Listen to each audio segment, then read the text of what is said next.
still continuing with entertainment, as I want to remind the parade that we are getting late. The parade admin, together with the adjutant, ensure the parade is ready in a few seconds to march to the parade ground. Thank you.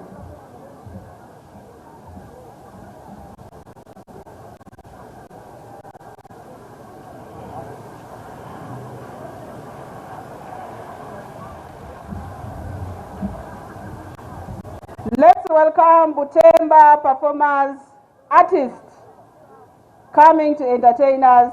Butemba performers, the stage is yours.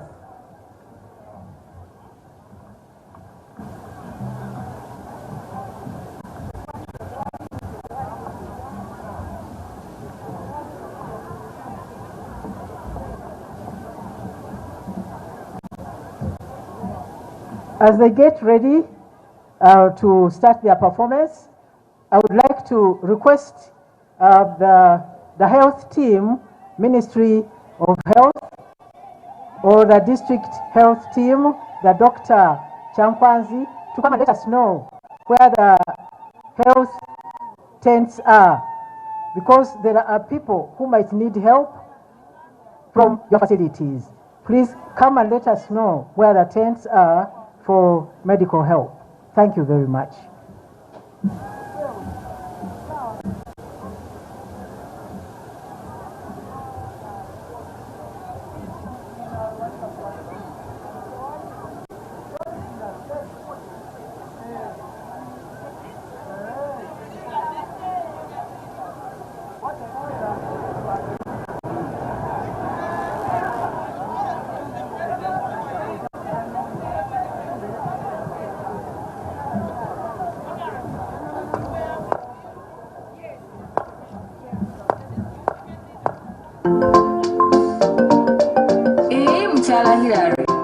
Buli wonyuka nkulaba wano mu kabaala lwaki totuuka n'ofumbira abaana siya nawe n'abakyala ekyo kimanyi nti guno mwenkanonkano abaami balina okunywamu naffe abakyala tulina okwewaamu omwenkanonkano bwajja kutuyamba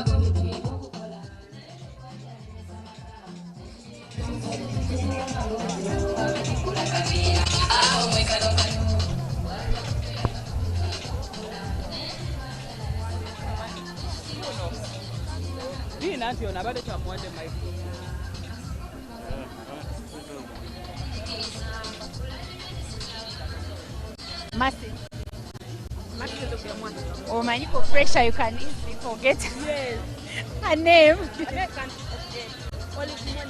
No, yours are easy. Baganda, or those hard names.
ngeri eno bubike kino awo bwe butyo kubanga microphone nkulubufubikia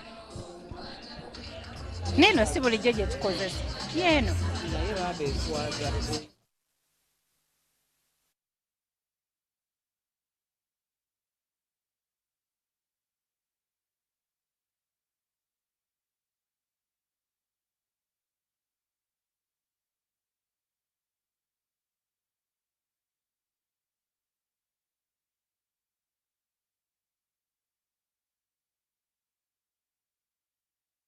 Uganda Broadcasting Corporation. My name is Olive Monica Najuma, coming to you live at Chankwanzi, where the International Women's Day celebrations are taking shape.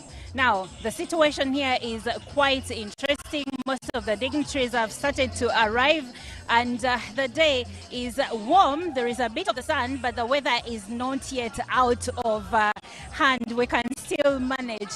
But we will be bringing you live updates, live details as the event unfolds, and we will be speaking to many opinion leaders regarding women. Now, International Women's Day celebration is a celebration that is held internationally, and the rationale of this to celebrate the achievements of women, their contributions, and also their struggles. Uganda in particular started celebrating International Women's Day in 1984 at the State House in Entebbe and has continued to observe the day since then. Now, this year's theme is to accelerate the empowerment of women.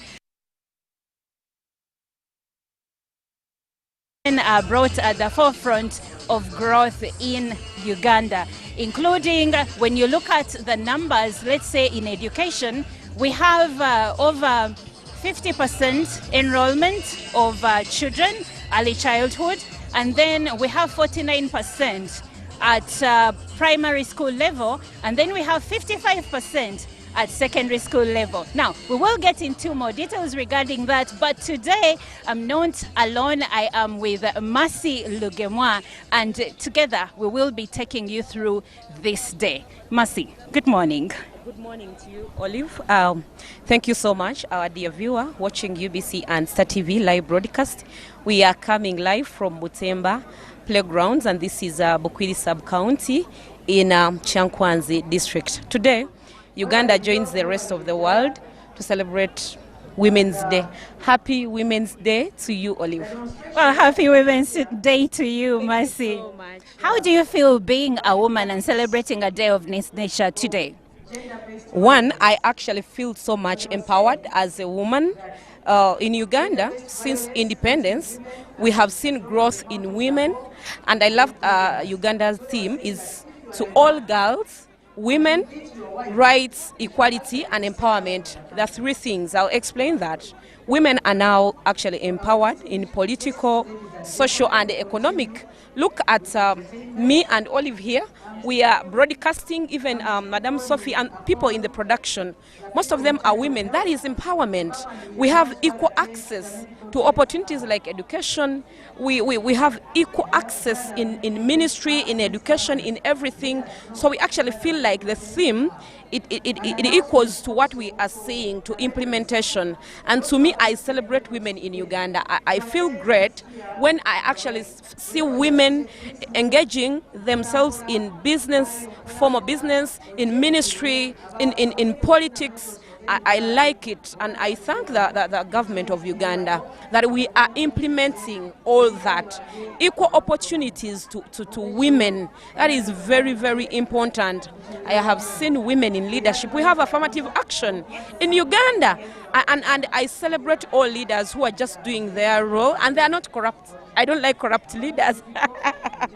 All women who are not corrupt, I just celebrate you today. We have that all-woman member of parliament. That's an affirmative action. We have so many projects, business projects in economics. Women are doing business, so we celebrate you today. And to all the people we work with, we celebrate you today.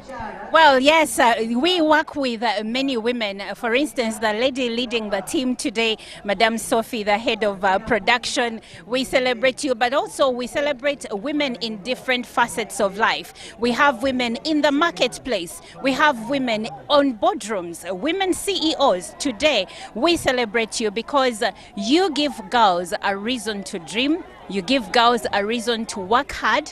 You give girls a reason to think and believe that their future is bright. So when you talk about the women, we have women in politics. When you look at our leadership, you find that our vice president is a woman. Our prime minister is a woman. We have judges that are women like Catherine Bamugemerire and many others. So looking at this, where do you see Uganda in, let's say, 30 years as far as women are concerned? To me, I'm actually seeing Uganda at a glance in the next 30 years. Look at the performance, the integrity of women and their levels of trust in leadership. And we have tested them in deep waters in Uganda Airlines. We have seen them leading bigger ministries. You have seen the performance of Jennifer Musisi when she was still in KCCA. Their performance has highest levels of integrity, and I actually think where we are heading, they are going to lead positions. But I don't want women to forget they should have a difference between equality and emancipation, and then feminism. We should not kill it all, because as we are getting empowered, we should take our roles and also empower men the way they are supposed to be. Let's not compete for positions. If you are a wife, do not mix feminism with equality, because we know that we are on rights, equality and emancipation. Equality is when we all have equal opportunities in leadership, in everything. Feminism is actually thinking whatever you do is right as a woman, even if it is wrong. So my urge to everyone is actually to not mix up things. Let us just be empowered, do everything to the best. And we are not corrupt, I have to repeat it. And I know government is going to put women in those big positions. Time to come, you will see Uganda being led. Now we have the three people. We have the Prime Minister, we have the Speaker, we have the Vice President. We don't take advantage of that, and we know time to come.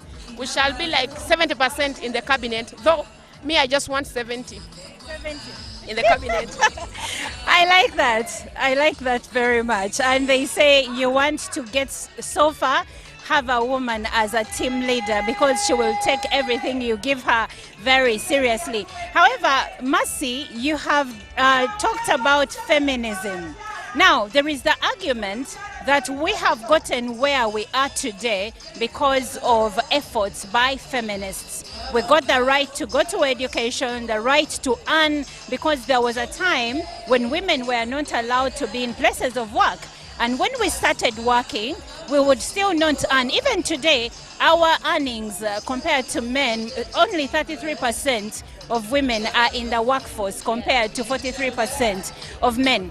But still looking at that, feminists argue that their efforts are the reason we are here today. So when you say we have to shun it, please explain yourself. We are not shunning feminism, but we have to reconsider families. If you have a population of 51% women, that actually means these are mothers, these are people who are supposed to submit to their wives. We don't want to have a generation without husbands or without families, because Uganda is now rising up when it comes to highest cases of gender-based violence. And me, what I want is women to take up their position. If Mercy, I am a journalist, when I go back home, let me be a wife. When I go to church, let me be a minister. I should not take all my powers of a journalist to home, so that my man looks at me and is like, okay, you are ruling, pay school fees, be a single mother. So the cause of feminism was good, but we should not take it on. We should reconsider and make sure at least we carry on the equality roles and the emancipation roles. Then we shall have families, we shall have leaders, we shall have beautiful husbands who actually feel like we are submissive enough to them. Okay, now we will be speaking to the UN representative in Uganda. Again, you are watching live. We are coming to you live from Chankwanzi, where the National Women's Day celebrations are taking shape. Well, good morning and welcome. Good morning. How are you today? I am fine. Happy Women's Day. Happy Women's Day to you too. Can we get your name? My name is Paulina Chiwangu, and I'm the country director for UN Women. Okay, country director for UN Women, and we are speaking matters women if you're just joining us. Now, as we continue, please, I'm sure you have been working with women for quite some time. What do you think are some of the gains we've had in the fight of empowering women, and where are we lacking? Thank you so much for your question. It's very important for a day like today when we are celebrating International Women's Day. Before I answer your question, let me say that the theme for International Women's Day this year is Accelerate Action. So it's a very important theme which looks again of what achievements have been made and what challenges do we have. And also I want to mention that this year is a year of milestone. We have 5 years to go before we complete the promise of SDG, Sustainable Development Goals. We have 25 years since we started Women, Peace and Security Agenda. So it's really a year of milestones. And then you ask me what of the achievement that we have achieved for the work that we have done. Let me say UN Women started here in Uganda as UNIFEM in 2006. And then it was created by the General Assembly in 2010. We became UN Women and we became operational from 2011. So we have done quite a number of things. We work on governance, intergovernmental. In governance, we have been working with government to make sure that they implement international obligations, but also national obligations. For instance, the Beijing Declaration, which I've said this year we're celebrating 30 years, we have worked very close with the government, and Uganda have been one of the countries which managed to conduct assessment and to submit the report. Congratulations to the government of Uganda. We also have been working very close with the government of Uganda on the CEDAW, the Convention on Elimination of All Forms of Discrimination against women, and every 2 years the country reports on that declaration. We have also worked very close to the government on the Public Finance Management Act, which mandates all ministries to make sure that they work on gender responsive budgeting. And you know we have gender certificate. No budget can be passed if it doesn't have gender on it. Yes. And also we work very close with UBOS, Bureau of Gender Statistics, and we have been part and parcel to make sure that gender indicators are there. So we report on a disaggregated manner. Also, we have been working on women, peace and security and humanitarian action. Uganda have been a role model for localization of WPS. We have supported the government to develop its first national action plan, its second action plan, and now we are on the third national action plan, which is costed. And these have been localized. Quite a number of districts have also been able to develop their own national action plan for the implementation of 1325. And many countries are learning from Uganda. Uganda has been a role model. We also work with refugees. As you know, in Uganda now we have about 1.7 refugees, and most of them are women and children. So we are working very close with refugees, women on skilling, on language and on livelihood to make sure that refugees, women, and also on leadership. Quite a number of refugees have been now taking leadership position. We are also working on women economic empowerment. I can say a lot. We've been really doing a lot. Women economic empowerment, I will just give maybe 2 examples. In Noya, we have a blueprint project, which it's a partnership between the government, private sector, and as UN Women. There we have a 1 acre model. We have a private sector which have more than 19,000 outgrowers. So they do intercropping. They grow mangoes, but also they grow other short-term crops so that they can be able to earn some income. And like for the main farm, they have more than 1,000 trees. So each harvest, they manage to harvest and get an income, and most of the women have been able to send their children to school. They've been able to build houses. And another example that I want to give is the example of unfamiliar sector for women, fish caging. We do cage fish farming in Bugiri, so we have quite a number of women, like 1,500, who are part of that team, and they have 28 cages. They harvest fish, they sell themselves, they divide their income. Wow, amazing work that, yes, amazing work that the UN Women is doing in Uganda. Thank you so much. You're welcome. Well, we are in Chankwanzi where the National Women's Day celebrations are taking place, and I have been having a conversation with the representative of UN Women in Uganda. Now, I will be handing over to Mercy Lukemwa, and she will take us further. Thank you so much. Thank you so much, Olive. We are broadcasting live from here, and we are giving you a lot. My name is Mercy Lugemwa. Thank you for watching UBC and Star TV. We are broadcasting live from Butemba, Bukwiri Town Council, and this is Chankwanzi District. A lot is coming in, and I know time to come, you'll be seeing whatever is coming your way. With me, I am joined by a woman. She is an advocate of those who are in employment.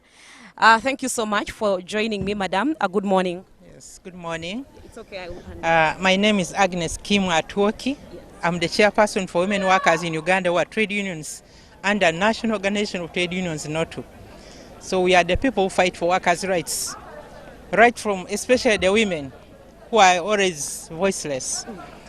And always ensure that we engage government to pass laws which are conducive. We influence the laws and policies. Even in Parliament, by the way. We always go in Parliament when there are contentious issues for workers. We were the one make research always. And we go and meet these committees and we give them the workers' views. And a case in point, we pushed for paternity and maternity leave for women, for workers, the men and the women. You know, in the unions, we have been having negotiation teams, and we also make policies through collective bargaining agreements, and we pass good laws within some unions and organizations. They enjoy, but others are not.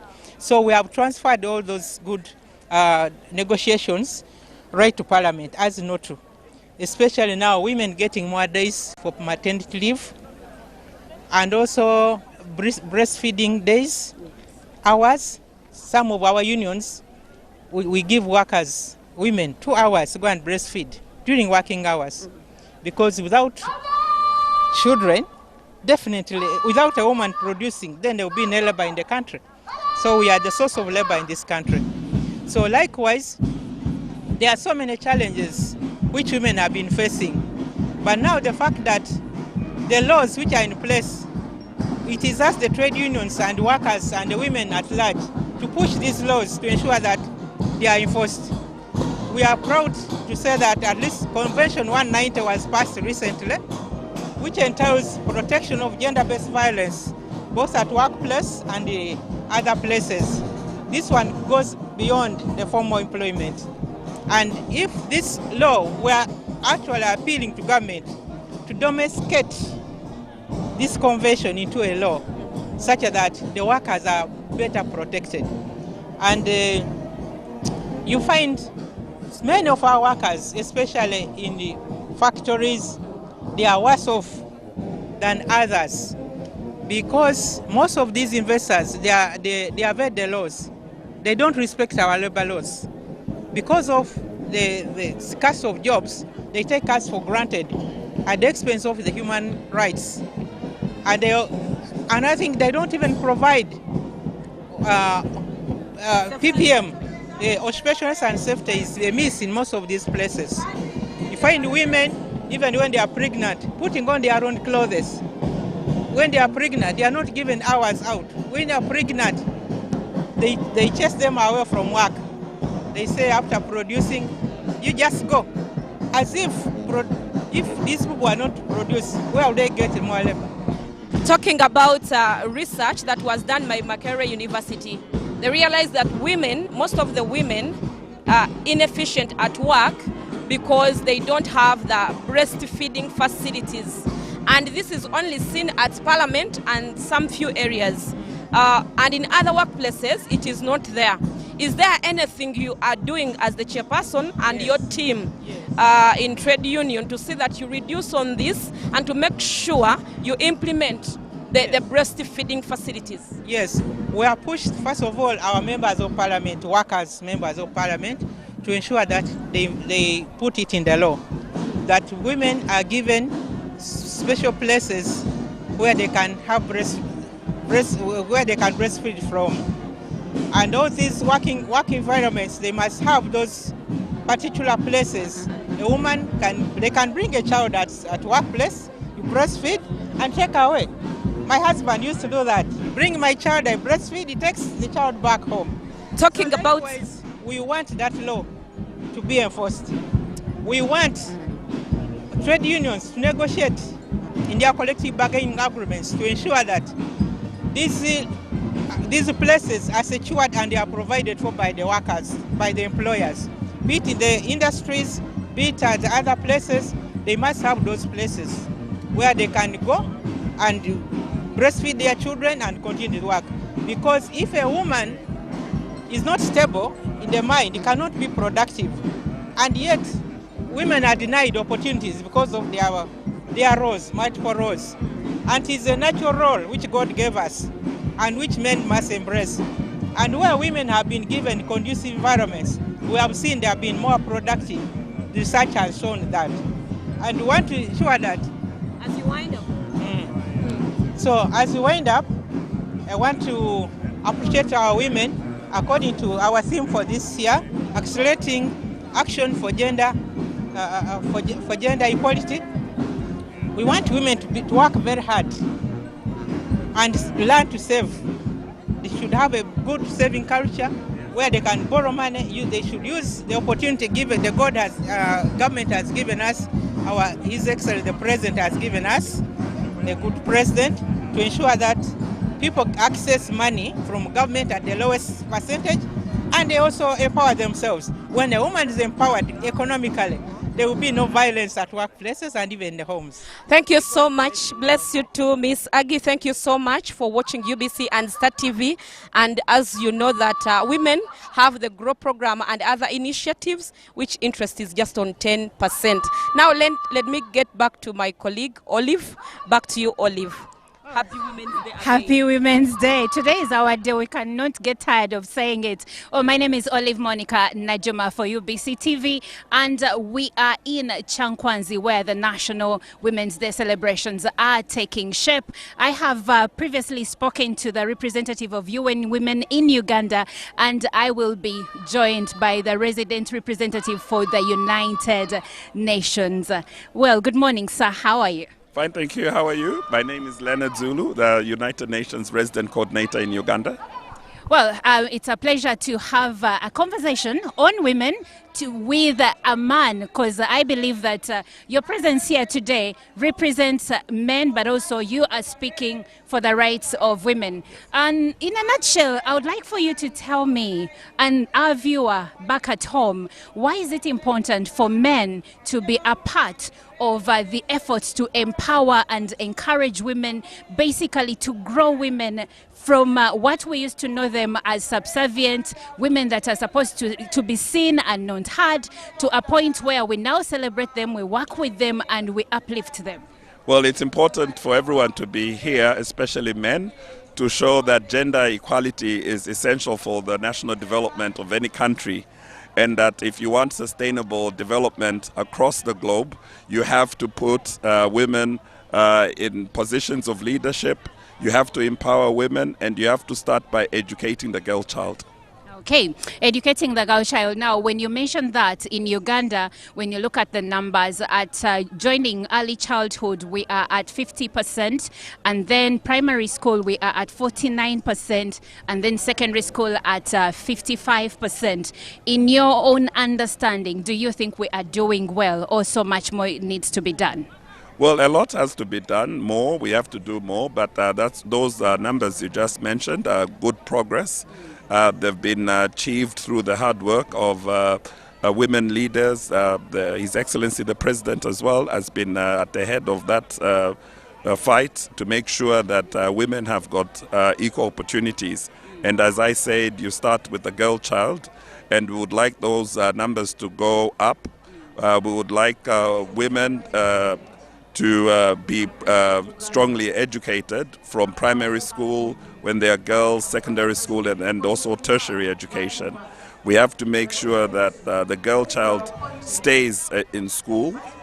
We have to make sure that we fight teenage pregnancies, and we have to make sure that at all three levels, primary, secondary, and tertiary education, the education outcomes are good.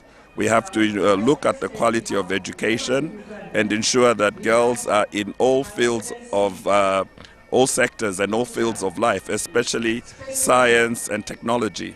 That's where we have to focus. We have to make sure that 50% of the population also constitute 50% of our professionals and our leaders in Uganda and the world over. Okay. Now, looking at the numbers of businesses in Uganda, statistics indicate that 40% of Ugandan businesses are started by women. However, the same statistics indicate that many of those businesses do not live to see their second or even fifth birthday. What can we do to change that? I think it means that we have to invest more in businesses that are run by women. They have constraints accessing prime capital markets where they can borrow inexpensively and grow their business. So we have to make sure that we have programs in place that specifically target women, because at the end of the day you will see that businesses that are well and fully capitalized, that are run by women, are the most successful businesses in the country and the world over as well. Okay. Now, let's look at employment, Mr. Leyland. In Uganda, 33% of women are in the job market as compared to 43% of their male counterparts. Let's go back to the UN. How do you make sure that this gap is bridged in your efforts to empower women? Well, the United Nations will make sure that when we are recruiting for any position, we have men and women on the shortlist. And we make sure that the panel that will do the interview is comprised of women and men, and that women are given a fair and a fair shake in the recruitment process, and that they are recognized based on merit, and that they are able to access jobs on the job market or vacancies that we may have on equal terms as men. So there should be no discrimination. We have a very strong policy of non-discrimination, and we implement it. And I'm glad to report that our teams in Uganda, the United Nations country team, comprises both women and men, and the majority of our members at the senior leadership level are actually women. That's very interesting. You should hire me. That's a joke. But as the United Nations still tell us what other companies should emulate from the way you work with women, because probably there is a leaf or two that they could pick from you. I think what's important is to ensure that there is equity principle of non-discrimination always prevails, and that we look at the recruitment process. We look at how we work, how we do our procurement from an inclusive point of view. We must ensure that there is equality in the way that we process our documentation. We must ensure that our teams are diverse, and that we must ensure that our teams are inclusive of women and men, and also we have persons with disabilities also in our teams, and so on. So you have to constantly keep an eye on the composition of your team and make sure that the composition of your team represents our society. Thank you so much, Mr. Zulu. Thank you very much. Nice talking to you. Nice having a conversation with you. Well, I have been speaking to the UN Resident Coordinator in Uganda, Zulu Leonard, and we have got deep into the conversation regarding how the UN works with the women and how the United Nations supports efforts for women and by women. I believe that different companies have a lot to copy and emulate, a leaf to pick from many of the leadership positions from how leadership is done at the United Nations. But the biggest conversation here today is empowering women, accelerating empowerment, growth for women as we celebrate the International Women's Day. Now, Mercy Lugemwa is right back here with me. Mercy, how are you feeling? Is the sun sunning? The sun is sunning, but we are very happy this is our day. And I feel like so many women are embracing the function. And I know time to come, people will get medals. What's happening behind, they are completing the parade. And I know we are learning so many things as women. In everything, we are going to be at the top. We don't want to compete for anything, but make sure that we support the government in everything. Thank you so much, my dear Olive. We are giving you a live broadcast of Women's Day. Uganda is joining the rest of the world to celebrate Women's Day at Butemba Grounds here in Bukwiri in Chankwanzi district. And the function is going on. With me, I am joined by the media coordinator. He's the head of communications, yes, Naro Frank Mugabe. Good morning to you. Morning. How are you today? I am well. Happy Women's Day. Happy Women's Day to you or to the wife? To the wife, the sisters, the aunties, everyone. Okay. Back to where women are centered. In agriculture, we have Ugandans that are employed 68%, and most of them are in subsistence farming. Looking at Naro, is there anything you are doing to make sure you empower women from the grassroots to see that they grow up in their career of agriculture? Thank you so much. Actually, much of the work that we do at the National Agricultural Research Organization, NARO, is to support women, because we know that women are the majority in agriculture. So all technologies that we are developing are gender inclusive. For example, we have developed machinery that women can use while farming, and it reduces what we call drudgery. The effort you put in, the energy you need to do agriculture is very important. So we have developed technologies that limit the energy that you need, and this is good for women. For example, they can shell their maize, they can till their gardens with less energy. That's very important. But also, most critically, in terms of nutrition, we know that mothers, especially rural mothers, have a challenge of nutrition. You know, once you've given birth, you need vitamin A, you need vitamin D, and those are critical, especially vitamin A. Now, we have put out food varieties that are enriched with these varieties. And those are beans, maize, food that our rural women eat on a daily basis. So this is in a way to ensure that once they are having their usual meal, they get the nutrients that they need to support them, the growth as a mother, but also the growth of the child. Talking about very many initiatives that have been brought up by the government, the GROW program, we have money in Bank of Uganda and then in all other banks specifically to support people in agriculture.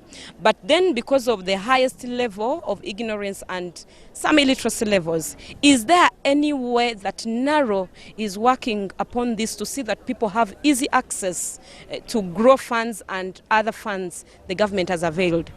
That's a very good one, because when you look at these funds that government has put up, and I want to commend government for this effort, because it's putting money into the hands of women. And by the way, for example, the PDM cash, 1 million shillings is quite significant for a rural woman.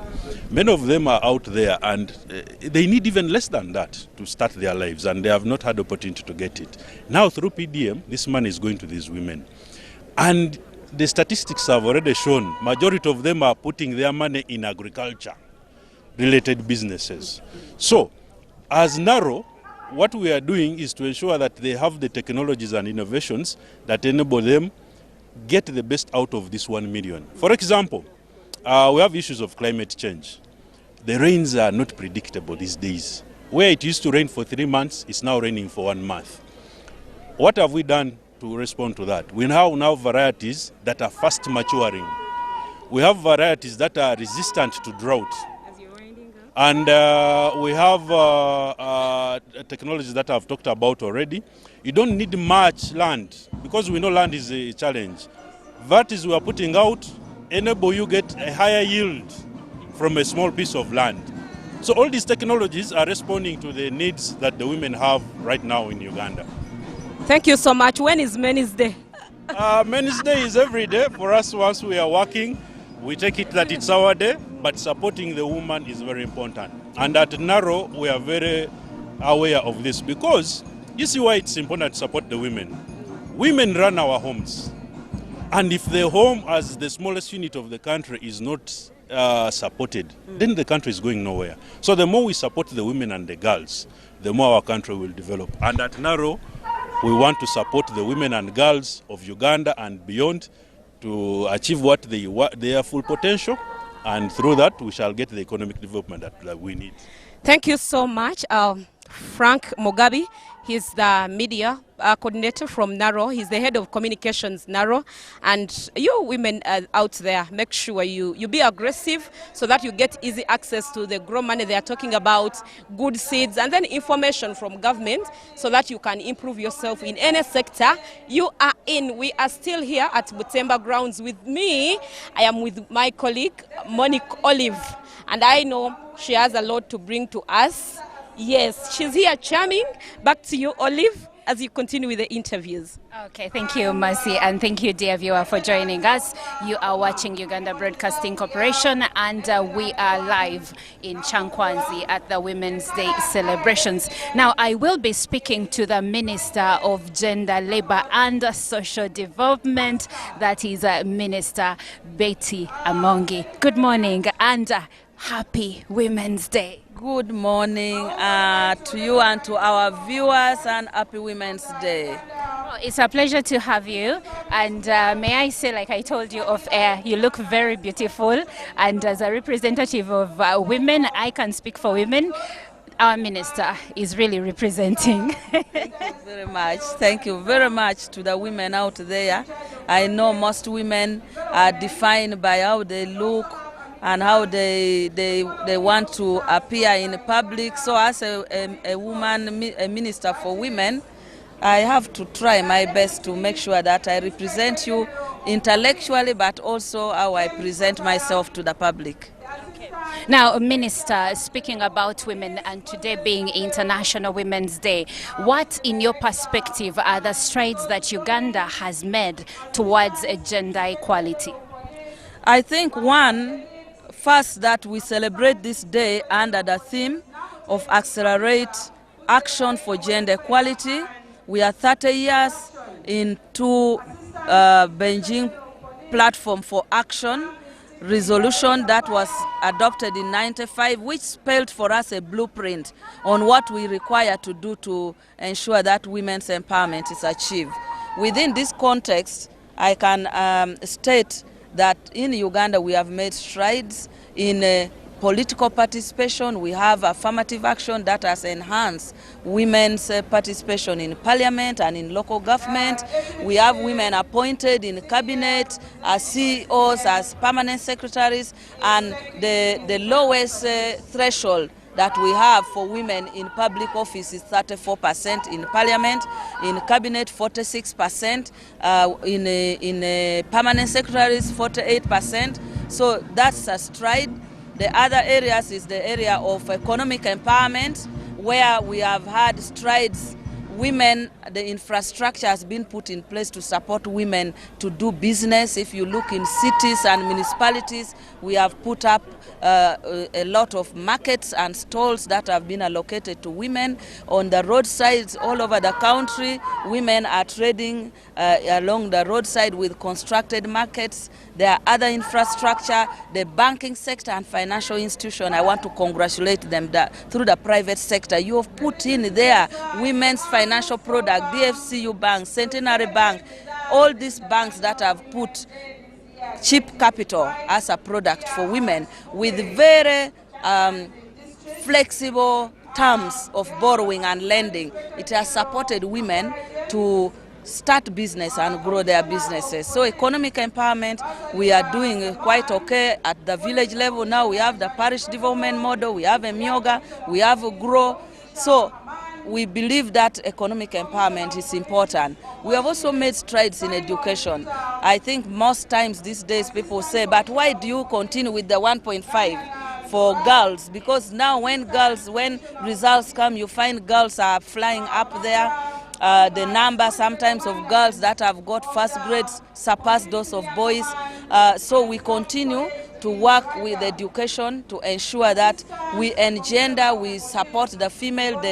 Recently, post-COVID, we had the problem of teenage pregnancy, and the First Lady, Minister of Education, brought in Cabinet a paper and a policy which we adopted for chance to enable the girls who have got pregnant to sit their exam. And I'm sure you have seen stories all over how girls who sat their exams while they're pregnant, some have got first grade, some have passed, excelled.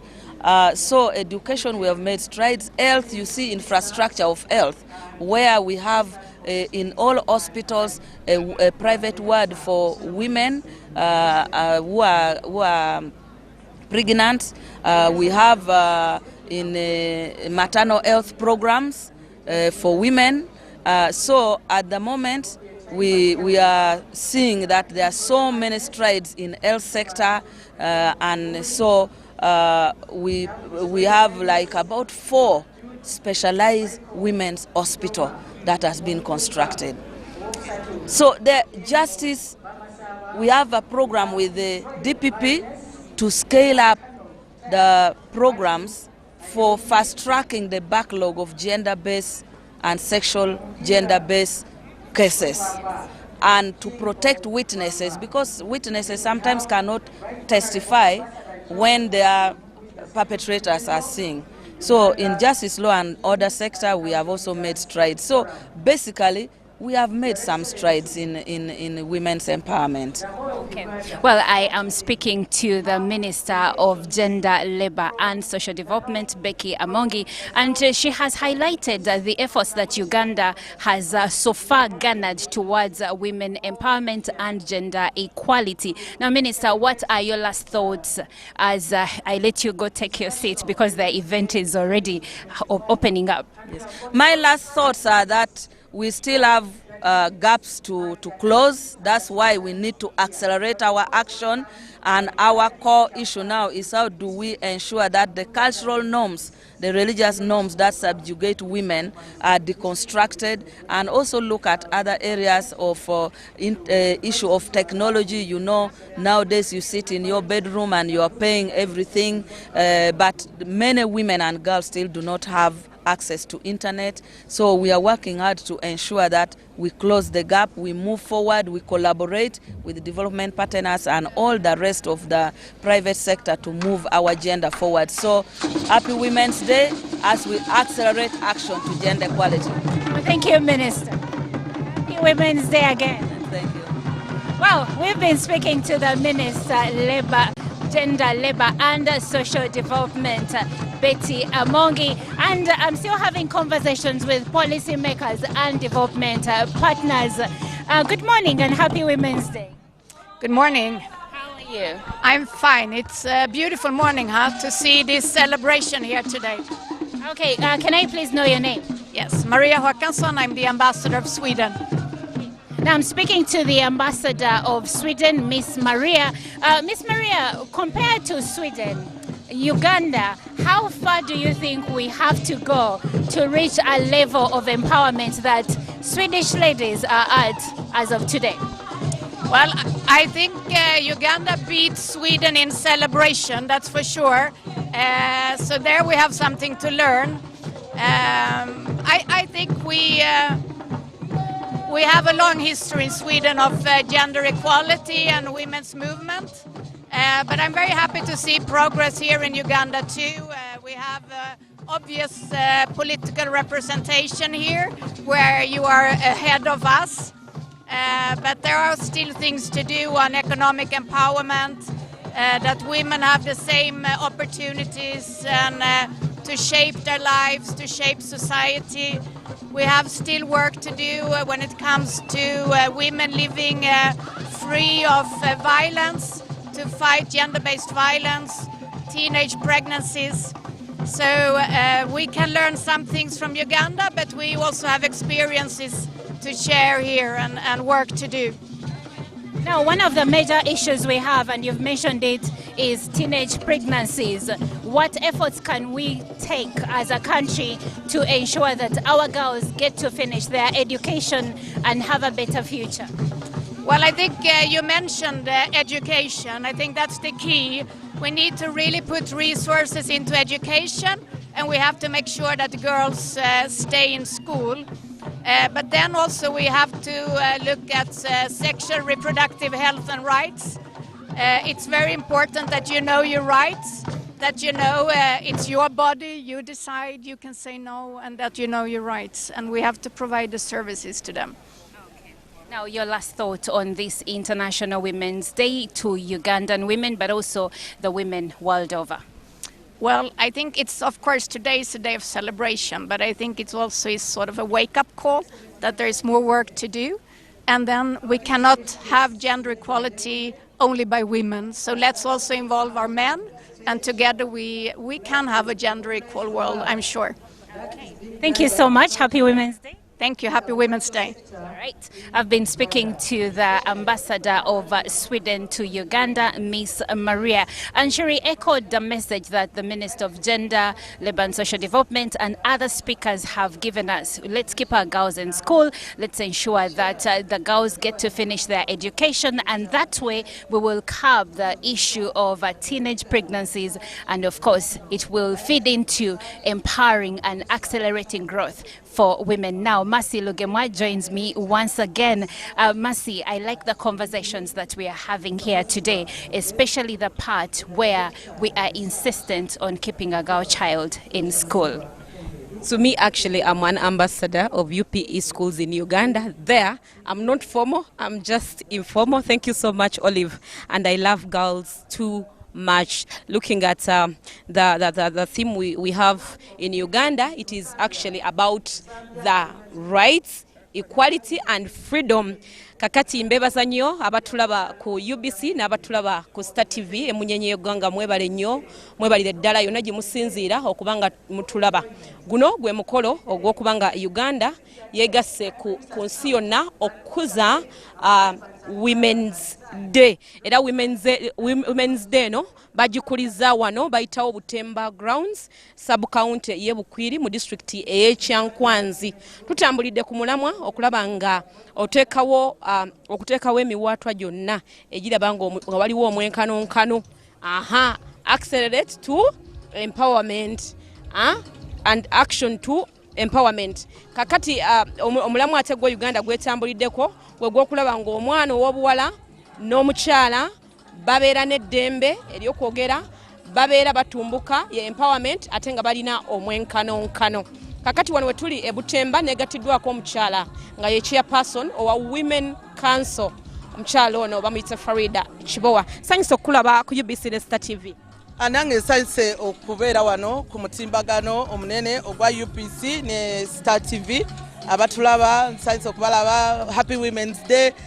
Nze Hajat Farida Kibowa, nze chairperson w'abakyala mu Uganda owa Women's Council. Njagala kubaaniriza wano mwenna n'okubayozaayoza abaana Uganda abali abatulaba ate n'okubaagaliza olunaku olulungi manyi nganzo omukulembeze wa mu national women's council ino obukulembeze okuva ku ground okuva ku kyalo waliwo ali atulaba nga n'abakyala wa kyalo kakati waliwo n'abo ku Gombolola waliwo n'abo ku district kati ate ffe tuli ba ku national so olunaku luno olwaffe olw'abakyala lubeera lumu mu mwaka njagala okulubaagaliza naye ensonga lwaki tulu celebrating nga lw'olunaku lwokka lwe tulinayo okwogera ku ebyo bye tutuuseeko bye twagala ne bye tugenda okutuukako twagala kwebaza president nti buli mulundi abadde naffe era ne wano tumusuubira saawa yonna ajja naye ng'omulama gw'olwaleero twagala okulaba biki ebyo ebikoleddwa ebituyambyeko okutuuka ku mwenkanonkano ekisookera ddala mu byenjigiriza abaana abawala basomye abaana abawala basomye ate nga gavumenti etuyambyeko okututeerawo ne points ezo ezitwongerako ng'abawala okwaccessinga universities bw'otunulira mu byenfuna abakyala baliyo bakola era banenjagala okubagaliza olunaku olulungi bali mu butale bali ku bizimbe waggulu bazimba bali ku budaala bwabwe bali mu owino ebyo nno bye bimu ku bye tufunye kati bw'otunuulira ate ku by'obulamu abakyala abali mu malwaliro bannansi abali eyo abasawo abali eyo nga muli bakyala luno olunaku lwammwe wonna woli ku mulimu weeyagale kubanga luno olunaku lwaffe ye ate mmenye ekindekeki mu by'obufuzi vice president yatuuse dda prime minister abakyala batuuse dda cabinet ministers bonna batuuse dda bakansala bali eyo ku byalo batulaba abakyala bali mu district councils tewali kyoyogerako tewali kyoleka naye tukyalinamu era ebitusoomooza waliwo ekizibu kye tufunye eky'abaana baffe abawala abazaala nga tebaneetuuka teenage pregnancy ekyo nno kizibu abaana baffe baliyo abasajja bakola gwakubakozesa ne babafunyisa embuto olumala ne badduka bw'otuuka wano ku kisaawe Entebbe olaba abaana nga bagenda ebweru okuba ekyeyo nga ba single mothers naye abasajja bannange tusaba ku mulundi guno mweddeko bw'ofunyisa omwana wa muno olubuto mulabirire ate n'omwana omukole ki omulabire tukyalina obuzibu bwa ssente nti tetulina ssente mu women's council mu budget esobola kubatuukako eyo wansi so tusaba gavumenti singa ebeetuwadde ssente ffe ng'abakulembeze bammwe ab'oku ntigo tujja kujja tubeere nga twogera nammwe tubabuulire ku government programs zino zonna n'omukyalo ofunirawa waliyo PDM parish development model waliyo ssente z'abakyala eza web waliwo ssente z'abavubuka waliyo emyuga waliyo ssente za grow abakyala abasuubuzi essente za grow zammwe ate za mu banka bw'obeera ng'olina bizinesi ng'obankinga genda mu bank obuzeeko ku ssente za grow so gavumenti etaddewo ebintu bingi nnyo ebisobola okuyambako omukyala okubeera nga afuna emirembe neyeeyagala naye era ekizibu ekirala bwe butabanguko mu maka obutabanguko mu maka butufuukidde ekizibu abantu baddidde stress ey'oku mulimu ne bagireeta ewaka abaami bagamba nti bwe mwafuna eddembe kaakati temukyawulira omwenkanonkano mwafuuka bannaggwano ba feminist kakati njagala okusaba abaami baffe abali eyo omukisa president yagutuwadde ng'abakyala tubeere nga tukola naye bwe tubeera nga tukola ate abaami baffe abamu banyiize bunyiizi naye njagala okusaba abaami baffe mbeere bakkakkamu ffe tuli bakyala take your space as a husband tolwana na mukyala olw'okuba alina ekifo kyakoze eki kyatuuseeko kati for example abakyala ffenna abali wano mu bifo eby'ebitiibwa eby'enjawulo buli omu alina omwami naye tusuubira omwami okubeera ng'agenda kutuyambako omwami wange anyambeko okubeera nga nsaavinga mu kifo kino n'obumalirivu ate nga naye gy'ali ewaka naye n'abakyala bw'oba ofunye ekifo eky'amaanyi ate manya nti yadde ekifo kino kiriko naye tekiri pamanenti omwami n'abaana famire kintu kikulu nnyo so tuleme kulwana olw'okuba nti nno ebyenfuna omukyala bw'aba afunye akasente kateekeko awaka n'omwami akalabe naye ate n'abaami abali abatulaba ku lunaku luno njagala okubategeeza nti mweggyeko nnyo obuvunaanyizibwa temusasula school fees temuweerera baana temugula mmere kakati ebintu byonna ne mubirekera abakyala kati abakyala bamaliriza nga bafunye ssente kubanga katonda yagaba katonda ssente azibaggyeko mu abaami olw'okuba temulina buvunaanyizibwa ssente n'aziwa abakyala temunyiiga nga abakyala babalyako ssente katonda ssente aziwa oyo alina obuvunaanyizibwa so njagala okukubiriza abaami mukwatagane n'abakyala bammwe musobole okukola twalaba wano mu covid ng'abantu bonna buli omu kati asigadde ku mmase ya mukyala we na mwami we tutekewo emirembe maka n'emirembe mu Uganda gijja kubeerawo. Mu seconds 25 zokka bannayuganda bagamba abakyala tebasobodde kufuna access ku ssente za GROW ne ssente ziteereddwawo gavumenti ze mugaba nga Women's Council. Awo mutaddewo miwaatwa ki okubayamba? Essente za GROW abakyala bonna baali balowooza nti bagenda zifunako, naye essente ezo zajja nga z'abakyala abo bokka abali mu bizinesi. Kati omukyala atalina bizinesi ate siyo yatandika, sente ezo zajja nga za mukyala oyo abadde akola ng'era alina n'akawunti mu banka. Era ensonga lwaki sente baziteeka mu banka, n'olwekyo ezo sente njagala tuzitegeere bulungi nti zaabo bokka abakola ki, abalina bizinesi. Kakati yateffe abalala abatalina tusobola okugenda ne tutandika eyo mu PDM ne tunoonya sente endala eza WEP, zonna ezo sente gye ziriwa, gye ziri ku district. So njagala okubasaba nti abakyala abandaba, President ataddewo emiwaatwa gyonna omukyala wa Uganda afune sente. Totuula olutalo lw'obwavu luluma gwe wekka ng'omuntu, munno bw'abeera mugagga si gw'obeera omugagga. So olutalo lw'okwejja mu bwavu lwa ssekinnoomu. Njagala okubasabira Katonda buli kye mukola akiteekeko emikisa, mubeere nga mufuna sente ate mulabirire amaka gammwe.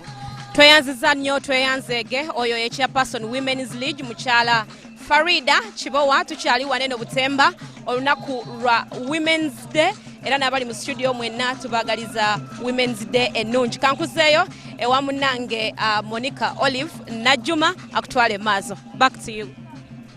Well, thank you so much for being a part of this program.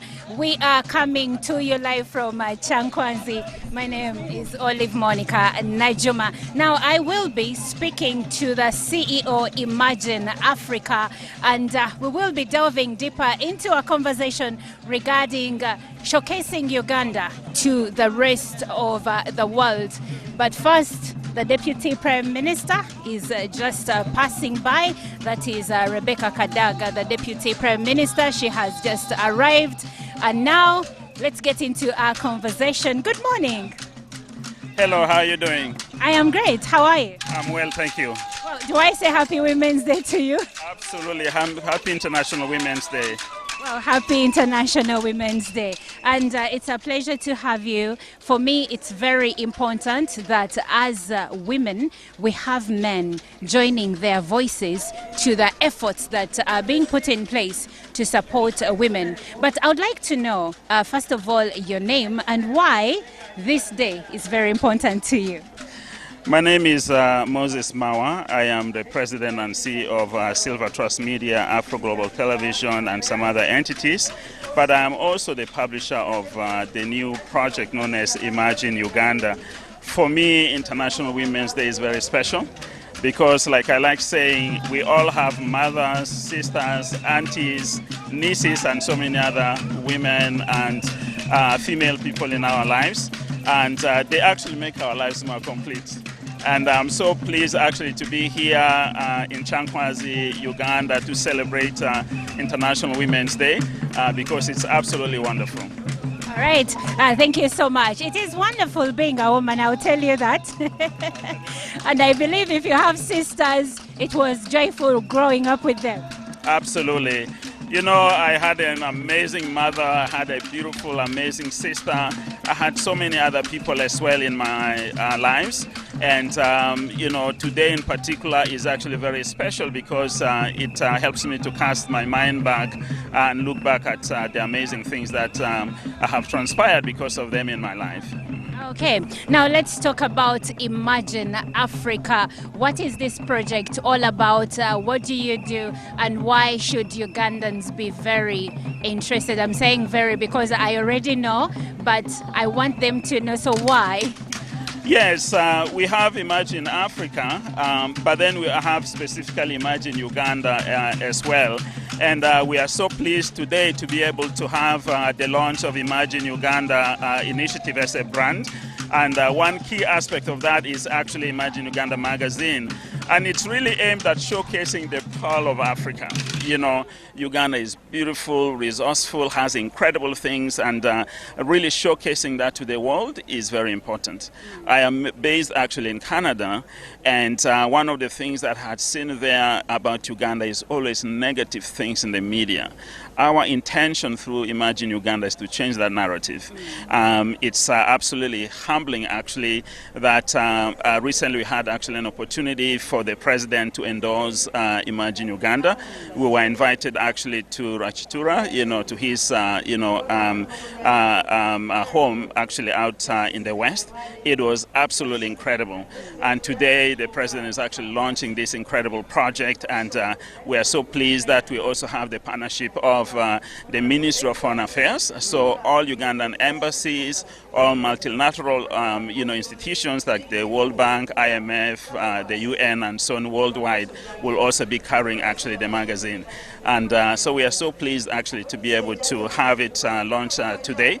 And it's also a very new season in our destiny as Ugandans. And that is actually about the fact that it's imperative that we are actually able to put out the positive things about us. Because we are sick and tired, aren't you?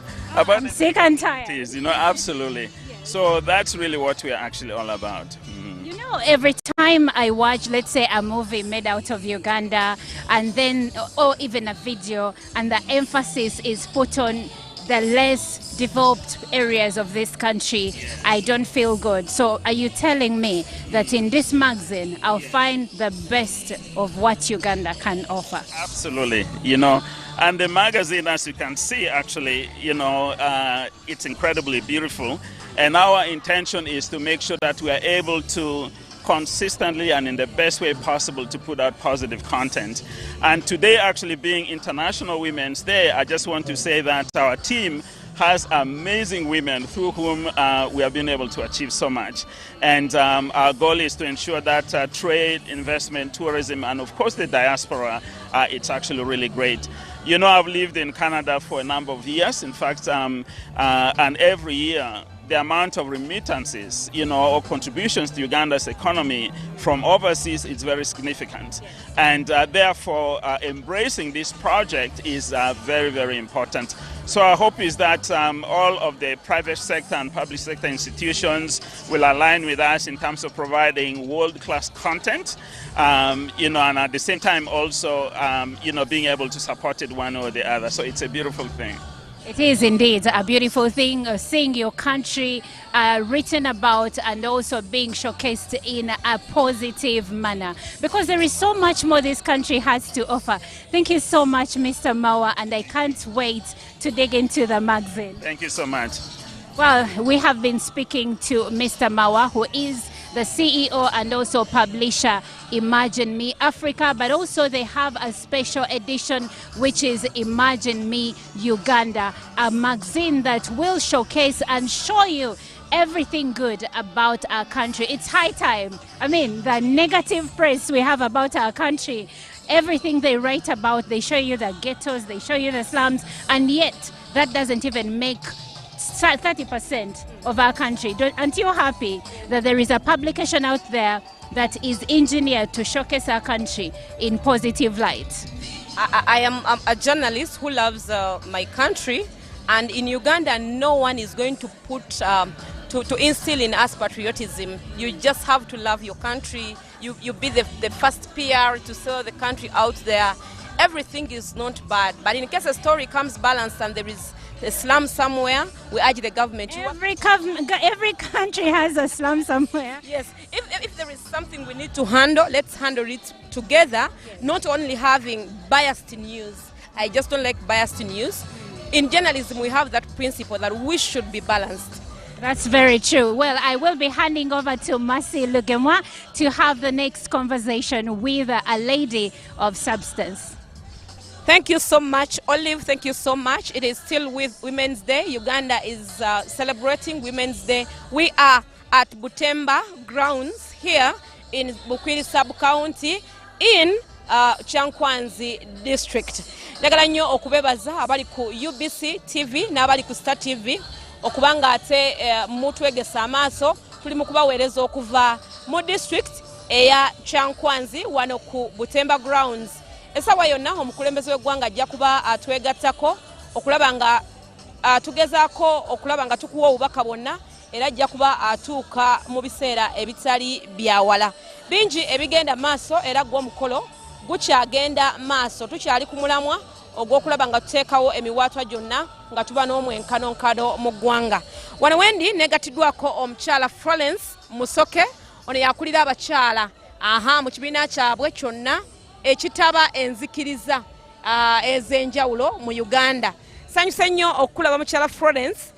Twagala obuze ku bantu n'oluvannyuma otwawulira ebintu bisatu. Abaami bagamba nti abakyala tebayawula bintu bisatu. Ekisooka empowerment, okutumbuka, omwenkanonkano, equality ne feminism, obwannaggwano bo babuyita naggwano, nga bagamba nti byonna tubigattika ekiviiriddeko amaka okwonooneka. Neyanza nnyo nnyabo neyanzeege okumpa omukisa guno aba UBC. Njagala osooka okukulisa abakyala bonna mu ggwanga n'ensobola okutwalira awamu ku lunaku lw'abakyala. Abanange congratulations. Nze Nasanga Florence Musoke, ssentebe w'abakyala ab'enzikiriza ez'enjawulo mu Uganda. Ansabye njawule ebintu bisatu. Ebintu ebyo kansookere ddala ku kino eky'omwenkanonkano. Bamaama ne bataata abaanda bali ku UBC, njagala mbakakase nti abakyala omwenkanonkano gwe basaba si gwa birala, guli gwa mirimu. Naye kaakati ffe abakyala ababeera bakola mu Uganda nga tusomye ne tufuna emirimu ne bannaffe bannyinaffe baganda baffe bato baffe, tuba tufuna ssente zeezimu kye twagala. Ate engeri gye tukulaakulanyemu nga tuli mu kkola, bwe tuddayo eka mbasaba bamaama ebitiibwa tubireke ku mirimu oba tubireke gye tuweerereza. Boddayo eka, beera maama, beera mukyala omulungi. Abaami baleme kutwekokkola, era bw'oba oweereza bulungi omwami yasooka n'okugamba nti genda oweereze bano. Kati nze ndi wano naye ate omwami namuleseeyo eka era ne mugamba nti ndi Kyankwanzi. Mwami Musoke ne mugamba ndi Kyankwanzi era mpeereza. Obwetowaze mu maka bujja kuyamba abaana baffe okukula obulungi n'okufaayo ku nsonga ezigenda mu maaso. Abaana tubaggyemu ebyegyo, tukuze abaana abalenzi n'abawala mu nkuza y'emu nga tetwawuddeemu. Abaana abalenzi baveemu ebyegyo. Bamaama abaana mulekerawo bakola ebyegyo abalenzi, kubanga bwe banaakula amaka gajja balema. Abawala tubaliko n'abakyala tubaliko. Wakati mu kukuza olunaku lw'abakyala, abaami tulabanga bemulese nnyo emabega, ekireetedde okukuza omwana ow'obuwala omusufu ate omwana ow'obulenzi n'alekebwa emabega. Abaami mugenda banonako ddi oba abalenzi mubafuula abasajja? Abalenzi tugenda bafuula abasajja. Omanyi ffe abakyala bwe tufuna ekintu ekitusumbuye tuwoggana nnyo bwe bankozesa ekigambo ekituufu. Kagamba tuvaayo ne twogera tugamba bannange wano wannuma, naye ate abaami baffe bo tebaliiko ekyo. Ye ne bw'aba alina wamuluma olw'okuba muli awulira nga mwami aba tayagala agamba nti owange omukyala antuntuza ansuza bubi. Naye nga kati tuyina ebibiina bingi nnyo ebikutte ku mwana omulenzi, ebitongole bingi nnyo ebikutte ku mwana omulenzi n'abalenzi amakanisa n'emizikiti nabo bagenda kufumbirwa. Babaleeta ne boogera nabo n'abawulira ki ekyokukola. Tubasaba bawulirizibwe. Ate abaami muveeyo mwogere. Bw'oba olina omukyala akutuntuza totya, vaayo. Naffe ffennyini bakyala banne tujja kuvaayo tukulwane tugambe lwaki otuntuza omwami, kubanga bannange abaami tubaagala nnyo, be batuwa akadde okulaba nga tuweereza. Ffe bamaama b'eggwanga nsaba tubeere beetowaze, kubanga ffe tuzaala abakulembeze ab'enkya. Omwana nga yakazaalibwa tandika okumulagirawo nti nno muntu wa mugaso nnyo ku nsi kuno, kubanga n'abakulembeze bonna abali ku mitendera egy'enjawulo bano bannamawulire abantunuzzaamu kamera ffe twabazaala, naye singa tebaakuzibwa bulungi tebandikoze mulimu guno bulungi. N'olwekyo nsaba ku lunaku luno nga tukuza olunaku lw'abakyala tweddeko ate neekya tuli mu kisiibo, mu kino ekisiibo eky'Abayisiraamu ne ba Christians. Let us embrace peace. Nsaba tubeeragane.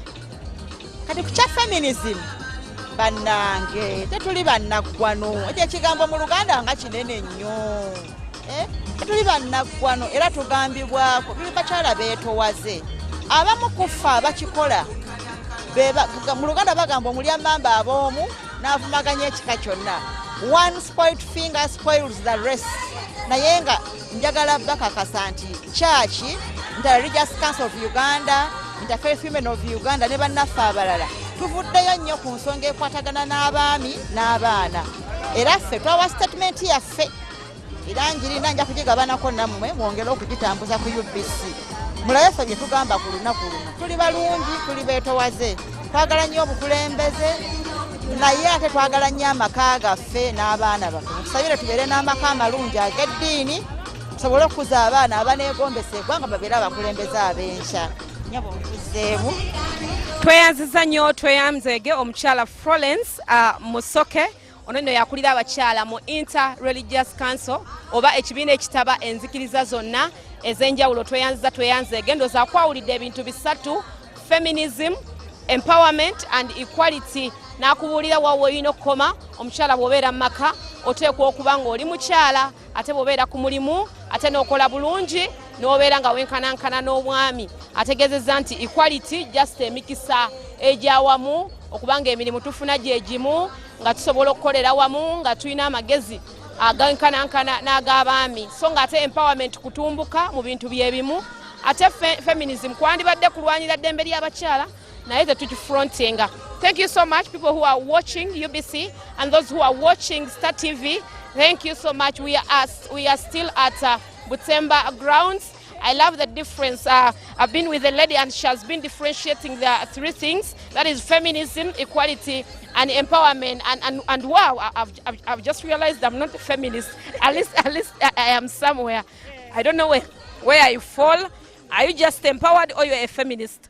I am both. I'm empowered and a feminist, but I also understand there is positive and negative feminism. There is the negativity of let's hate on men, let's not involve men. But for me, the feminism I understand is the feminism that recognizes that men are as important to our effort as women as the next person. Well, I'm Olive Monica Najuma, and you are watching UBC Live, coming to you from Chankwanzi, where the Women's Day celebrations are taking shape. Now, I did mention that it is important for us to have men as a part of the conversation to empower women. So, Haji is joining me. Haji Mayanja, Eid Mubarak. Hey, my goodness, good morning. Morning to you. Yeah, it is this morning. It's a pleasure to have you here, and I like that you are passionate about talking to women about issues women. Good morning once again, and you are welcome to Women's Day. Let me welcome you officially. Thank you so much. Thank you, UBC. You have always hosted us. You gave us time to speak about this day, and I want to congratulate all the women of Uganda for this wonderful day that we are celebrating women. But like always I've said, that we have moved and achieved gains and milestone. Today when we talk about Women's Day, we don't talk of women still advocating for their rights. We only now share the milestones, the achievements and the progress women have made across all the sectors of the economy. For instance, if we are talking about initially where they were saying women are supposed to be kept behind the kitchen, today we are celebrating women because, as you see, the constituting of the Ugandan cabinet now, about 47% women are there. So that is a milestone when you see the parliament, when you see district councils. But also now, when we speak about the economic putting money in the pocket, that is a milestone that now you are seeing that women are leading this agenda. You are seeing very many women executives now in the private sector, leading very many businesses, but also privately, if you look at institutions and agencies like the banks, they have trusted women. Most of the women managers there, managers in the banks are actually women. So the programs that the government of Uganda has actually put in place specifically to enhance the efficacy of women to access credit, cheap credit, either it was low interest rate or it is a grant. Today we are proud of GROW, We are proud of Uganda Women Entrepreneurship Program. We are proud of Uganda Youth Livelihood Program. And these are all done in the name of ensuring that women have access to credit and they're having the money in the economy. And why we are doing this is that when you look at a family as the smallest unit of society, when a woman has the money, then there is a likelihood that that home, that household, things are moving, because women, they will give in money to go and buy essentials for the children. We have spoken about the plight of a girl child. We have statistics that you and me know that not most, but a number of girls have been dropping out of school, just merely teenage pregnancies. But recently, New Vision published an article where they were saying about 35% of adolescent girls in Busoga, they are impregnated. And the cause of pregnancy was they drew the picture of a chapati and costed it 500 shillings. So you would see that if we don't empower a girl child, if we don't empower women who are close to the young girls, then there is a likelihood that men will take advantage of them because they are giving them those small incentives. So the focus and the strategic direction of government is to ensure that we're empowering women economically at household level, for them to ensure that they are supporting their households. Okay, Haji, before I say goodbye to you, a message to men, because efforts to support and empower women at times have been in vain because the men are not involved. So briefly. Yeah, you know, the center men are the center of this, because even previously, because it was done intentionally to put women aside. So when you bring men in the center in advocacy, male engagement, then it is very easy for us, the men, to articulate this to the fellow men that, you know, this is the space that we need to give to women, including even for you, the women who are in gainful employment. If you found a man who is not understanding, then it will stop you from going to work. So a man is very central in the women movement, in the gender equality, because they are the ones who define the narrative at that time. They are responsible of changing the narrative even now. So that is very, very key for men. And I want to congratulate men of Uganda who have supported women of Uganda. We are proud of you. You are a role model, and we want to appreciate you. My last message is to wish all Ugandans, mostly the women of Uganda, for having reached this day. We are proud of you, women of Uganda. You are mothers, you are our wives, you are our children, our daughters. So it is a great day, and we wish you a nice celebrations under the theme, Accelerate Action for Gender Equality. As a National Organizing Committee, we want to thank, because I've been chairing the Secretariat, to thank everybody who has given support. We want to thank the government of Uganda for ensuring that this day has come to pass. Thank you so much. Well, thank you so much, Haji, and thank you, dear viewer, for keeping it Uganda Broadcasting Corporation. And we have more dignitaries that are coming in. It's the Women's Day celebrations here in Chankwanzi. And my name is Olive Monica Najama with Mercy Lugemwa. Thank you so much, Olive. So many people are still coming here at Butemba grounds, and you see the tents are getting full. We have seen the Vice President is already here, and other delegates, ministers are already in the tents. So many people are coming in. This is the celebration of Women's Day. Uganda is joining the rest of the world we are joining the rest of the world to celebrate Women's Day in Chankwanzi district. We are still bringing more conversations regarding women empowerment. And with me here, I am joined by the Chairperson, Governing Council, Naro. Thank you so much.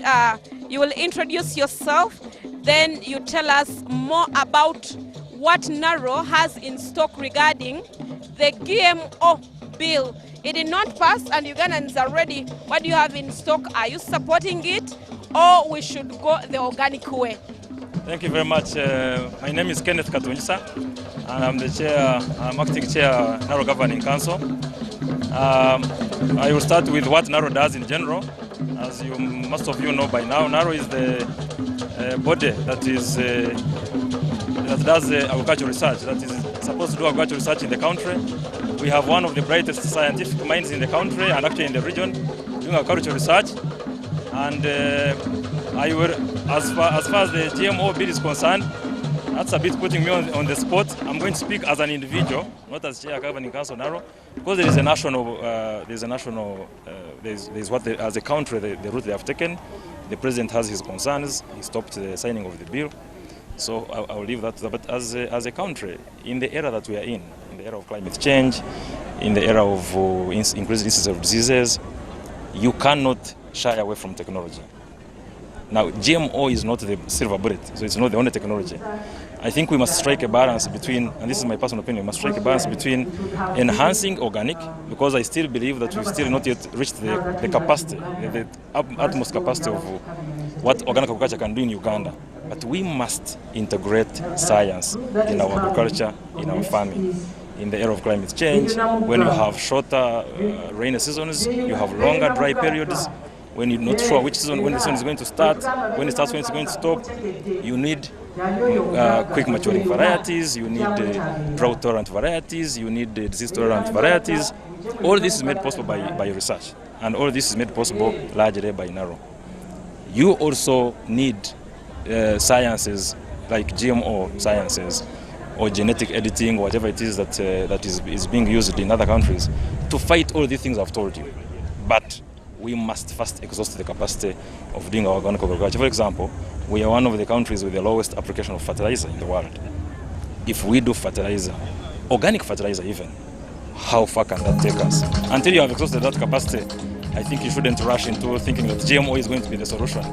It can be, it probably will be in the future, but for now we can only deal with what we have. And until that is in law, there's nothing much we can do about it. But as NARO, we can, our researchers continue to work day and night to ensure that farmers, not just women farmers, but farmers in general, whether crop or livestock, have the best varieties to continue producing, even improve production in the prevailing circumstances and prevailing changing circumstances.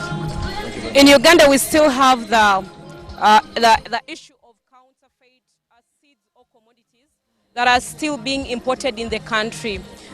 What are you doing as government or NARO to see that the production is enough for Ugandans to purchase commodities or seeds from NARO instead of getting counterfeit seeds from other countries?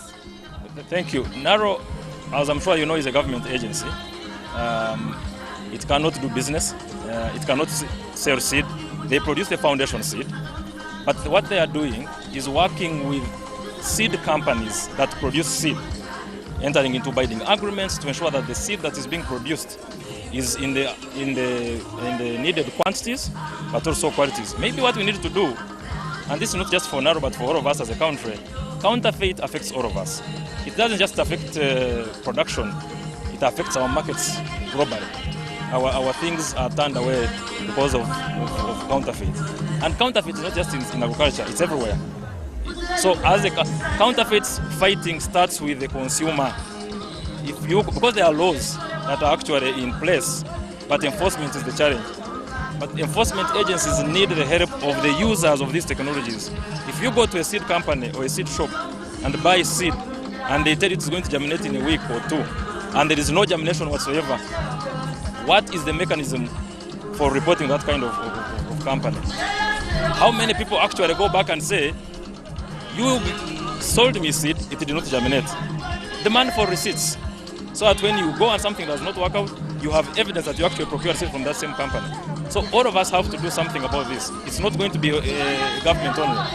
Actually, the farmers or the consumers of this seed for counterfeit are the biggest weapons in fighting counterfeit. And counterfeit is a cancer in agriculture. Right from seed, even to the goods, even people get maize seed, paint it, and sell it as for planting. And it obviously won't germinate, or germinate at the level it's supposed to. So we should be able to tell and report. And the mechanisms are there, the rules are there for this. Thank you so much. That is the Chairperson, Governing Council, Naro. And I know agriculture contributes the highest GDP towards Uganda's economy. And we know that very many women are supported by the agricultural sector. I am just waiting for the day I'll see Olive in the agriculture business. Back to you, Olive. Did you have to put me on the spot like that? Well, agriculture business, by the way, agriculture is the bedrock of our economy as Uganda. So it's very important for us to be involved in it, to involve the women, the youth. And when you look at the numbers and research, it shows that majority of the people who cultivate our land are actually the women. So how do we ensure that they gain financially from the cultivation of the land that they have, but also how do we ensure that they actually own this land? Because many a time you'll find that this land belongs to their husbands. Now, those are questions for us to ponder on this day, and we look for action, we find action and ways to see that women are involved in the agriculture sector gainfully. The key word is gainfully. But I am joined by one of the medalists today. Many ladies, women are receiving medals from the president today, and one of them is right here with me. Good morning and happy Women's Day. Thank you. Happy Women's Day too. Oh, thank you so much. It's beautiful being a woman, right? Yes, it is, and I don't regret being a woman. I don't regret too. No, there are so many things I regret in this life, but being a woman is not one of them. I'm very, very happy, and I am by the names Chigo Grace. Okay, I'm by the names Chigo Grace, a practicing journalist, and I'm happy to be a female journalist working with the prestigious army, UPDF. So I work under the Ministry of Defense. I have served the ministry for the past 15 years, but I'm happy to have been trained by UBC. Yes, my internship all was in UBC, but I found work in UPDF. It is always satisfying to serve the nation. You serve it with all your might, diligently with everything you have. Through the lens, through the camera, I have served the nation, and I'm very, very happy, and I'm grateful to our Fountain of Honor for having honored me for my service. Okay, tell us about your medal. You're looking very beautiful. This medal is the Diamond Jubilee Medal. It's given to anybody who has served the country diligently, outstanding service. So briefly, that is about the medal. It is Diamond Jubilee Medal. Yes. Now, Grace, please, a message to the women out there. Today we have this celebration, but some women may not really understand why we are here or why this is very important. So from your perspective, especially a woman serving in the army as a journalist, what is the word you have for a young girl out there that probably wants to join the UPDF, but wants to join the UPDF after having a skill? Yeah, it is really important. UPDF has professionalized and they are no longer employing mediocres. So train hard as a young girl, come on board. For your correction, I'm not UPDF. I am a civilian staff working under Ministry of Defense, but I support the UPDF media because I'm a communication officer under UPDF media. So as to all young ladies out there, when I joined to serve alongside the UPDF, few people believed in me, and they were like, will you compete and manage? They explained it to me as if it was very tedious, as if it was, but in me I had, I'm going to land, I learned running. And the good part of the day, I landed into the arms of now Major General Felix Kraije. His welcoming remarks were, "Are you ready?" I told him, "Yes, sir." Yes, sir. So I was very, very ready. I knew what I wanted as a young girl. I wanted to serve my country in this caliber. So young girls, read. After reading, practice with the zeal, practice with patriotism. Put your country first. You know, we can have many intentions, but put your country first. So I have served, I have put my country first, and I'm still and ready to defend the independence of my country. So, working hard, reading hard, always push yourself to the, you know, this business of saying the sky is the limit. I have no sky when I'm serving the UPDF. So serve with all the might. Defend your country in whichever corner you could. Defend your country. Okay. Well, thank you so much, Grace, and congratulations on the medal. Thank you so much. Happy Women's Day to you, and we're happy Women's Day once again to all the ladies out there in Uganda, every corner of Uganda and the rest of the world. Now, we will be handing over to entertainment, but stick around with us because the event has just started. Many dignitaries have arrived. We earlier on had a conversation with the Minister of Gender, Labour and Social Development. I've also seen the State Minister for Gender, Labour and Social Development, Peace Mutuzo, around, and then the Deputy Prime Minister, Rebecca Kadaga, has also arrived. So there is so much more. But actually, before we hand over to entertainment, I have Mercy Lugemwa here, and I believe that she still has one more conversation for us before we hand over. Oh, before the conversation, thank you so much, Olive. And we are enjoying the Women's Day. The sun is shining and you are looking beautiful. Thank you so much. We are still at Butemba grounds. Uganda is joining the rest of the world in celebration of International Women's Day. I love the rights, freedom, and empowerment, and that's the theme for Uganda. With me, I am joined here by our own friend. Yes, she's a medalist, Olive Namtebi. Welcome. You can come closer. You're welcome. Good to see you. Good to see you. Thank you very much. Yes. What is your name? My name is Olive Namtebi, and I'm excited to be here today. Going to receive a medal. A medal in which sector? Diamond Jubilee, honoring the service that we have done and loving our country, Uganda. Thank you so much for serving the country. I've seen the theme for Uganda in celebration of Women's Day.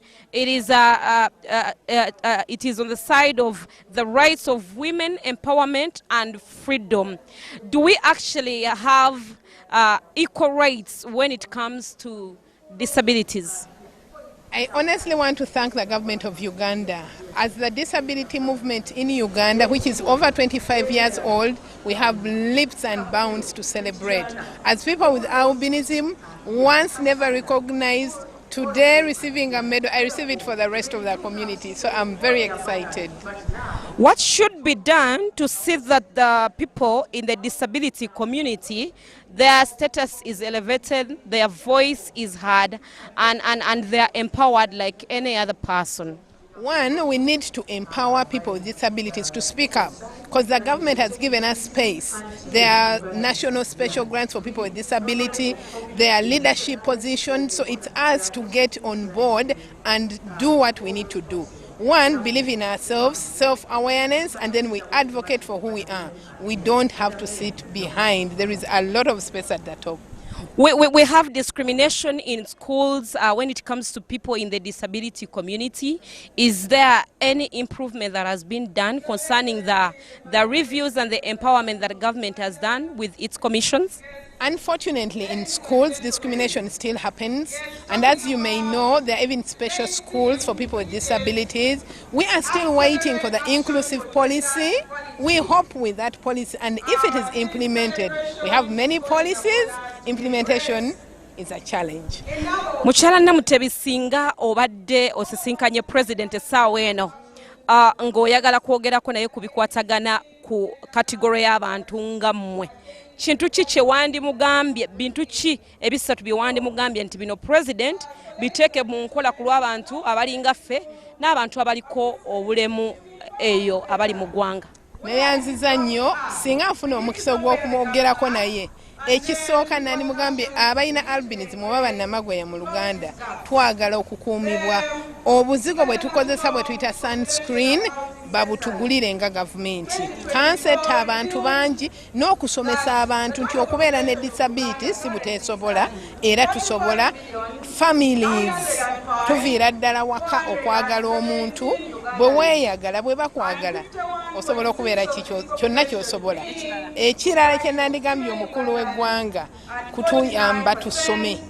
Abantu abaliko obulemu bw'oba tosomye mu 2025 challenges nyingi nnyo. Obutasoma bubi nnyo era kiva ku ignorance. Then two, poverty batuyambe oba naffe nga bwe tweyamba tusobole okufuna 17. Tweyanziza nnyo tweyanzege omukyala Namutebi ate ono y'omu ku bantu abaliko obulemu era yagambye nti ate obulema si buteesobola. Nze nzikiriza nti buli kimu kirungi ddala. Mpozi n'ekisembayo kyekyokuba nga tubadde wano n'omukyala akulira trade union.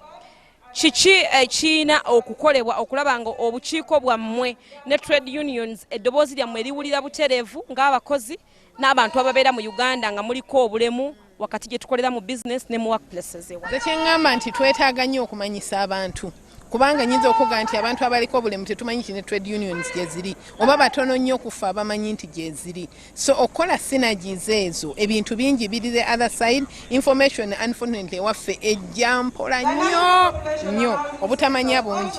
So tulina okumanyisibwa nti opportunities gye ziri then tuzitwale. Parliament yo ekoze ekimala okulaba nga amateeka gateekebwa mu nkola. Mulina amateeka eri si mmwe mwekka, waliwo ne bannammwe nga tebasobola kutambula, tebalina magulu, nga ku bizimbe kuteekwa okubaako toilets zaabwe, nga ku bizimbe kuteekwa okuba kwe batambulira, awamu n'osanga nga tewali. Parliament ekoze ekimala okulaba nga egoberera amateeka ne gavumenti n'egenforcinga bwe musobola okuba n'obulamu obulungi nga bufaanagana n'obw'abalala. Parliament egezezaako naye tugamba nti okugakola amateeka naye nga tebaga followinga kubeera implemented bwe buzibu bwe tulina. For instance, abantu abalina albinism bantu batono nnyo abamanyi nti waliwo etteeka the Anti-Human Sacrifice Act. Etteeka eryo ligaana munnayuganda yenna okusaddaaka omuntu alina albinism. Naye bameka abalimanyi kababe ba law enforcement naffe ffennyini tetulimanyi. So yes, amateeka bagakoze naye obutamanya bukyali bungi and then implementing that. Tweyanziza nnyo tweyanzege omukyala Medalist Olive Namutebi era tusobola okumuleka neyeddirayo neyetuulira. Tubadde twogera ku nsonga nnyingi ezikwatagana ku bantu abaliko obulemu. Abantu bonna abalina obulemu mu ggwanga balina omukisa gwe gumu nga abantu abalala. All people with albinism, all people in the disability sector, they have equal rights, equal opportunities to everything in the nation. So as we are still here, the event is going on and the delegates are so many. The Vice President is in the house, ministers and all other people, other dignitaries in the house. So I still have my friend on set. She'll be joining me with another conversation with an interesting delegate. And I know women out there, you'll benefit. You had so many questions about the GROW funds. Hope you have received the GROW money, or you are not in the category. I haven't received the GROW money, but I am going to talk to the person at the helm of the GROW project. Well, you're still watching Uganda Broadcasting Corporation, and we are coming to you live from Chankwanzi, where the Women's Day celebrations are taking shape. Now, speaking about the GROW project, it is a project that is geared towards financially empowering women businesses, and I will be speaking to Mrs. Ruth Kasolo to have this conversation with me. Hello, good morning, and happy Women's Day. Thank you, thank you. You look beautiful. The colors are giving. Can I take just 1 minute to admire, but we don't have the time. Well, Mrs. Ruth Kasolo, first of all, I'm glad to have you here, and I'm glad that we are having a conversation about the GROW project.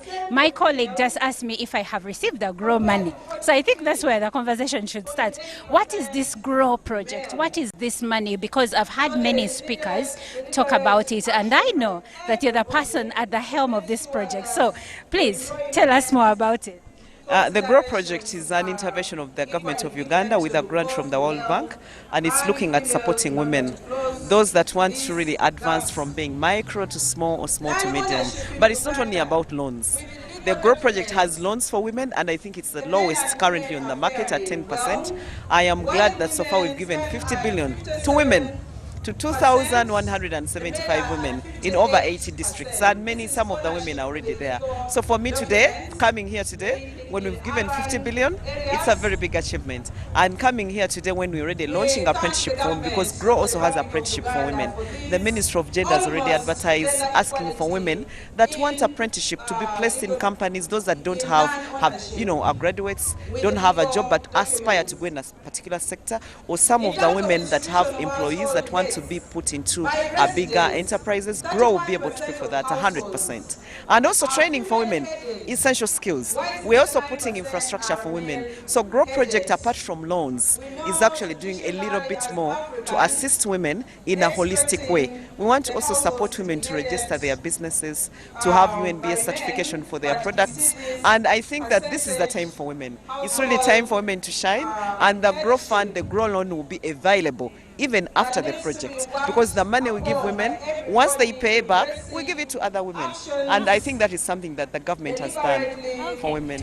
Now, when you talk about the money, which kind of businesses is this money supposed to go to? What, as a woman, which kind of business or sector do I have to be a part of to be able to have this money? Basically, when you look at the GROW project, we are practically funding all sectors of the economy. Apart from those in tobacco, alcohol, they are harmful goods we don't fund, but we have a lot of attachment to agriculture, construction, services like tourism, ICT, and we give from 4 million to 200 million. Surprisingly, 77% of the women have been borrowing between 4 million to 20 million, meaning that the women at the lower bottom we want to fund are really accessing the money. And we have some that have gotten 200 million, 100, 150 million. There are not so many, but there are some women we have in particular locations of the country that we think are ready to make impact in the society. So, yeah. And how do I access this money? What's the criteria? We are working with 6 banks. Stanbic Bank is now on board. Post Bank, DFCU Bank, Finance Trust Bank, Centenary Bank. If you go to any of those banks, we release money in tranches. You become a customer. You become their customer. You do not have to own an account in that bank to own that to get a loan. You can become a new customer and access the money. We are currently also working at supporting these areas. There are areas where women have not accessed anything, zero, like Madi region. We want to work through SACCOs and MFIs to be able to ensure that women can access money in those particular areas. Okay. Should my business have been around for like 5 years before I can get this? No. Even if it's 1 year, you can access the GROW money. Even other services, you can access it. And you know what? The interesting thing about the GROW loan, the interest rate is 10%. But if you pay well, half term, if your loan, let's say, is 1 year, and 6 months you've not defaulted, you get a rebate of 5% minimum, meaning the loan, the cost goes down. And if you're in Busoga region, Karamoja region, you know what you get? 10% rebate. It's like zero. It's like the loan is typically for free. Yes. Wow, interesting. Now, Mrs. Ruth Kasolo, what is your last message to women? What has, let's go personal just in a minute.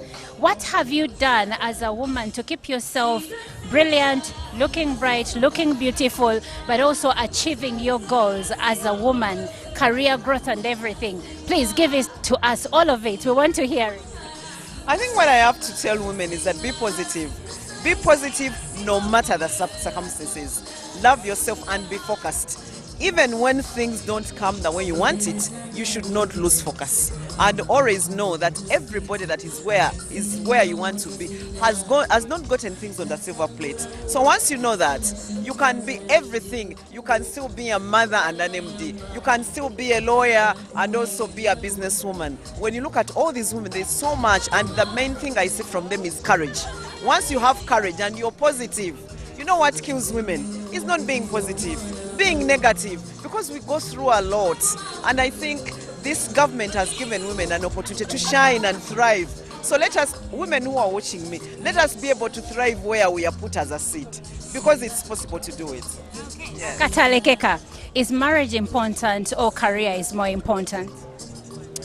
I think one thing I want to tell women is that Oprah Winfrey decided not to get married, but she was successful. Mother Teresa, we talk about her. She impacted so many women.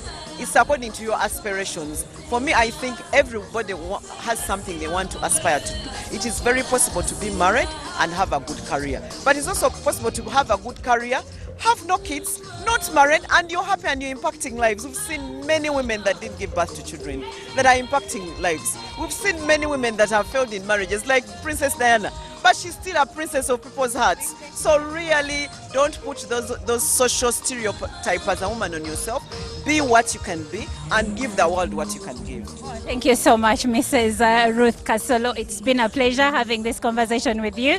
And thank you so much, dear viewer, for being a part of this conversation. Now, if you're a lady out there, you do not have to let social stereotypes keep you in a place that you don't want. Like she said, if you want to be married and also have a career, go ahead and pursue this both. You can still achieve. And if you don't want to be if you don't want to be a wife or to get married, but want to pursue your career, you can still impact society. As long as it is what you want, then go ahead at it with full throttle and fight for it and do it. She said you must focus and be positive as a woman at everything that you do.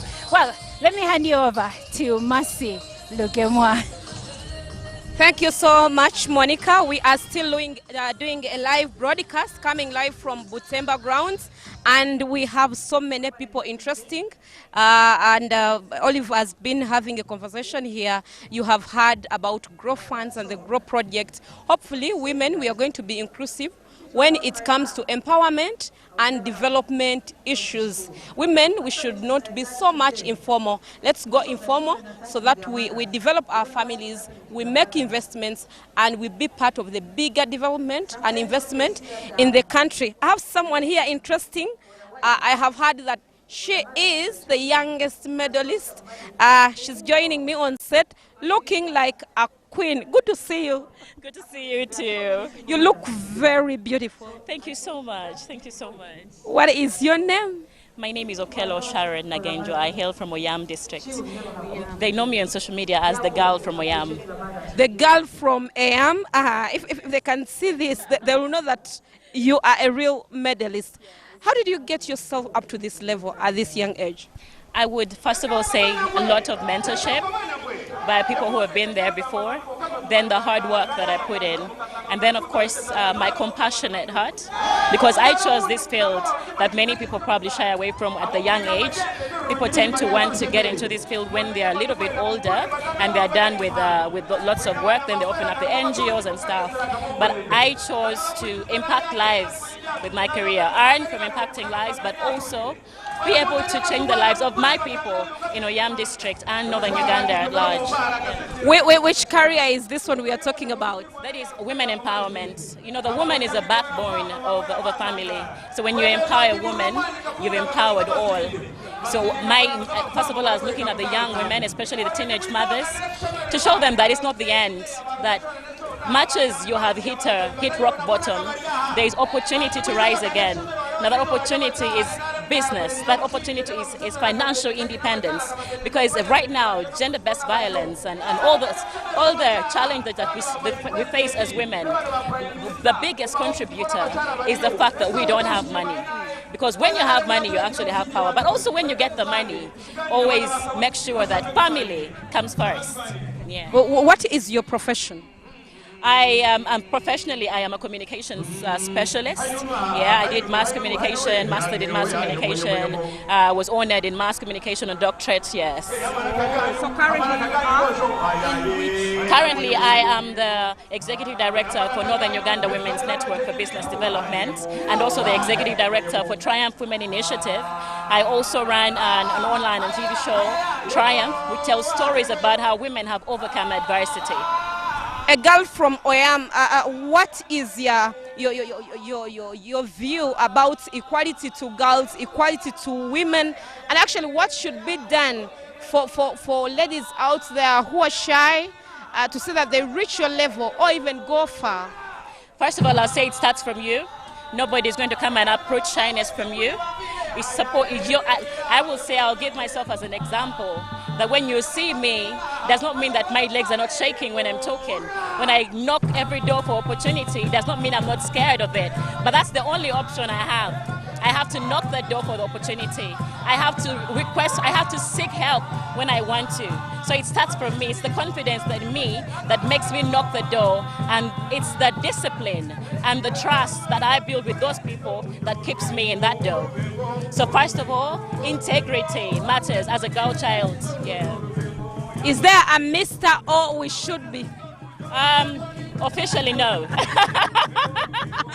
Thank you so much. The girl from Oyam, she's the youngest medalist, and you have heard it all. We have been having interviews and conversation with women, but now we have seen a girl at a young age. I know, time to come or a few years to come, I'll see my colleague Olive receiving a medal, and I'll be here to interview you. Back to you, Olive. Okay, the medal I'll receive, I thought, I don't know, first I'm going to speak to a lady who is a plumber in the engineers brigade in the UPDF, general construction. So in my mind, I was like, you can't wait to see me as a soldier. Well, we are still having conversations here at the Women's Day celebrations, and right about now I'm being joined by an officer in the UPDF, but also a member of general construction. She did mention that she's a plumber, but I'll let her introduce herself. Happy Women's Day. Happy Women's Day too, madam. Your name? Agaba Baker. Agaba Baker, you're being recognized today and you have received a medal. Tell us about your service in the army. It is now 15 years down the road. I've been serving there under general construction. It's now 112 regiment based in Mbarara City. That's where I work from, and I've been recognized, given a golden jubilee medal today. I want to encourage ladies there out that any chance given, you can use it. That opportunity, you never know. It may take you to another level or make you meet a lot, and everything will be good for you. Okay, that's a beautiful message for women. And how do you find your work? It's you're in a male-dominated industry, working as a plumber. How do you find it as a woman, and what message do you have to young girls that may have the same goal and dream to do what you do? As human, it is tiresome, but with passion, I do everything. That's why I've been recognized today. Okay. Well, thank you so much, Afande, and happy Women's Day. Happy Women's Day too to people black, where I'm born from. Okay, well, we are at Chankwanzi, where the Women's Day celebrations are taking shape. We have received many dignitaries. The Vice President of the country, Jessica Al-Rupo, has already arrived. The Deputy Prime Minister, Rebecca Kadaga, has also arrived, and many other ministers and executives are here. We have ambassadors like the one of Sweden. We have the UN resident coordinator in Uganda, and so many more that are already here to celebrate women, their achievements, their contributions, and their struggles when it comes to gender equality. My name is Olive Monica Najuma. I've been doing this with Mercy Lugemwa. Happy Women's Day to you and to all Ugandans. Well, happy Women's Day to you. You ladies, you do so much. You are the bedrock of our society. You are the bedrock of Uganda, and wherever you are the bedrock of this entire continent, really. And outside of the continent, women across the world. You are the reason why we are here today. So we celebrate you. Enjoy the day. Now we will be handing you over to the official event, and please stick around because everything will be happening live at Uganda Broadcasting Corporation.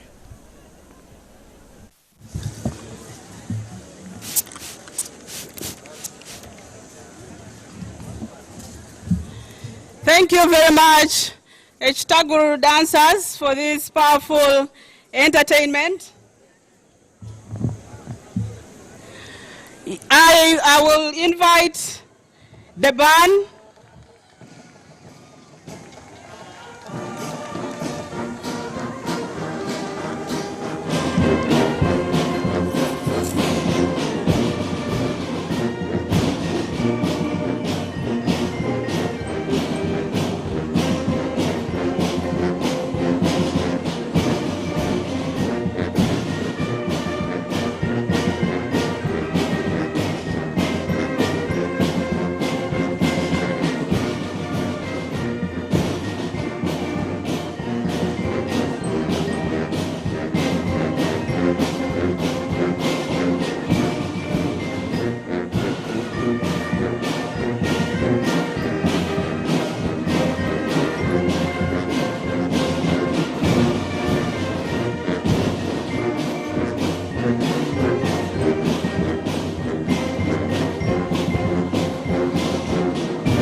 officer to Lillian.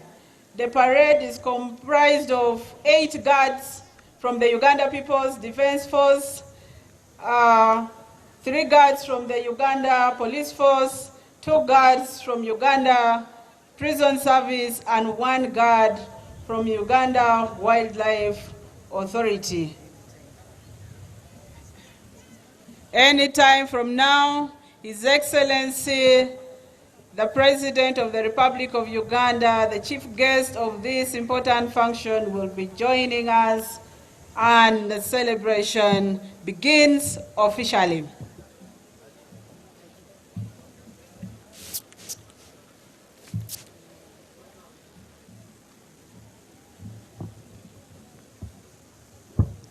As you can see, our distinguished guests, the receiving party is already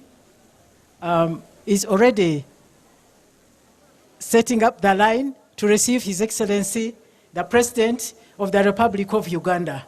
His Excellency, the President of the Republic of Uganda, has always officiated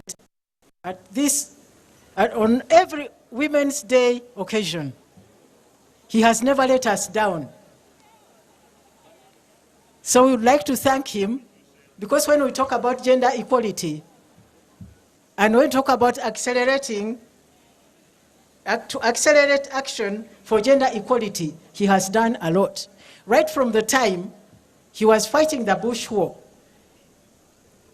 he recruited female soldiers, and even after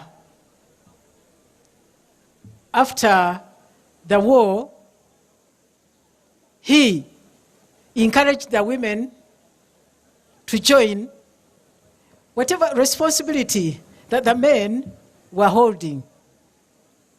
Like, we started with the resistance councils. And the resistance councils, right from Resistance Council 1, there was a portfolio for women, the Secretary for Women's Affairs. There was also, of course, the Secretary for Youth. Right from 1, 2, 3, and above.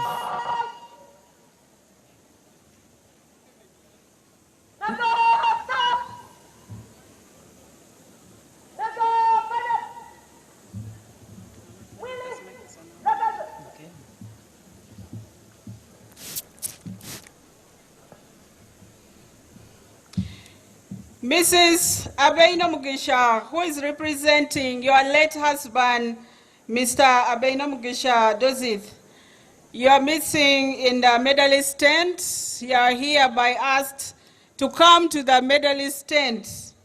Mrs. Abeino Mugisha, representing your late husband.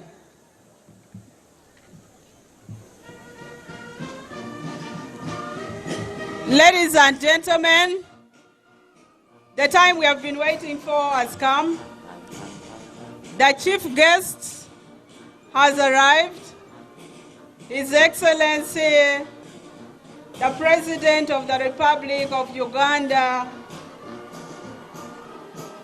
Your Excellency, you're very, very welcome to join us for this International Women's Day celebration.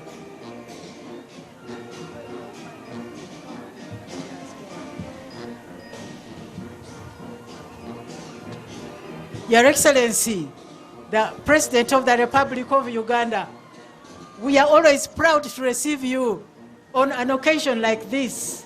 On this one, we are celebrating Beijing Plus 30. You are most welcome, Your Excellency, sir.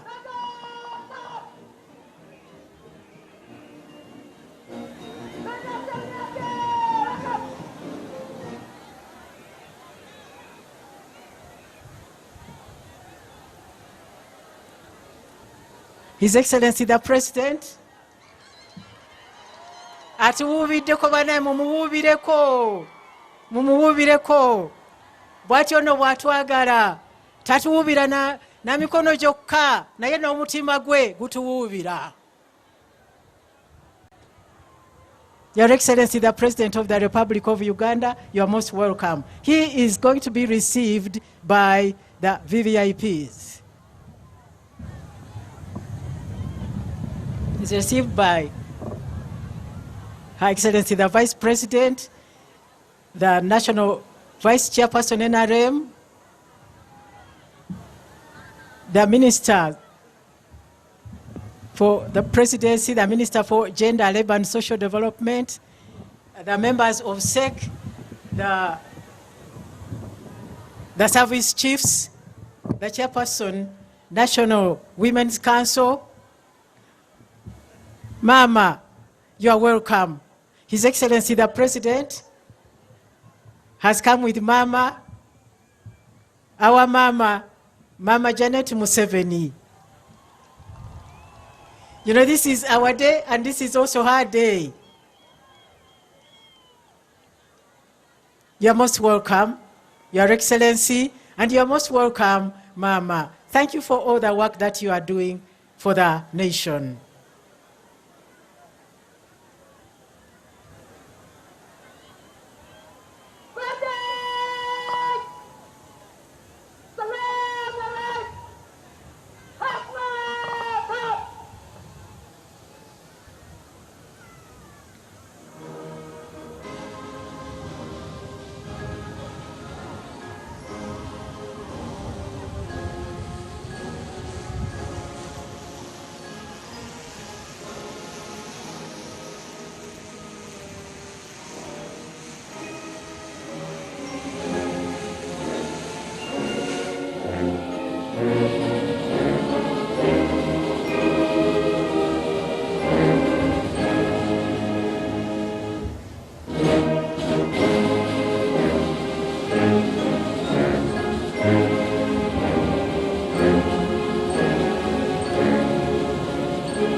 Our guest of honor, His Excellency, the President of the Republic of Uganda, is now moving to inspect the parade.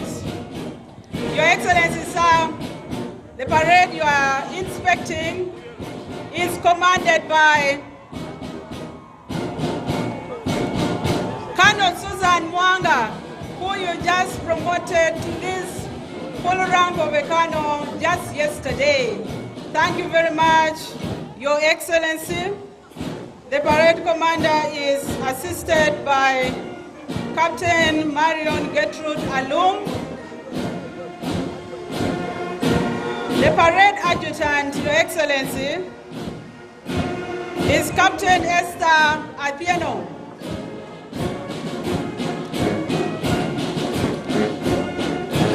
The parade RSM is Warrant Officer 2 Kamuli Lillian.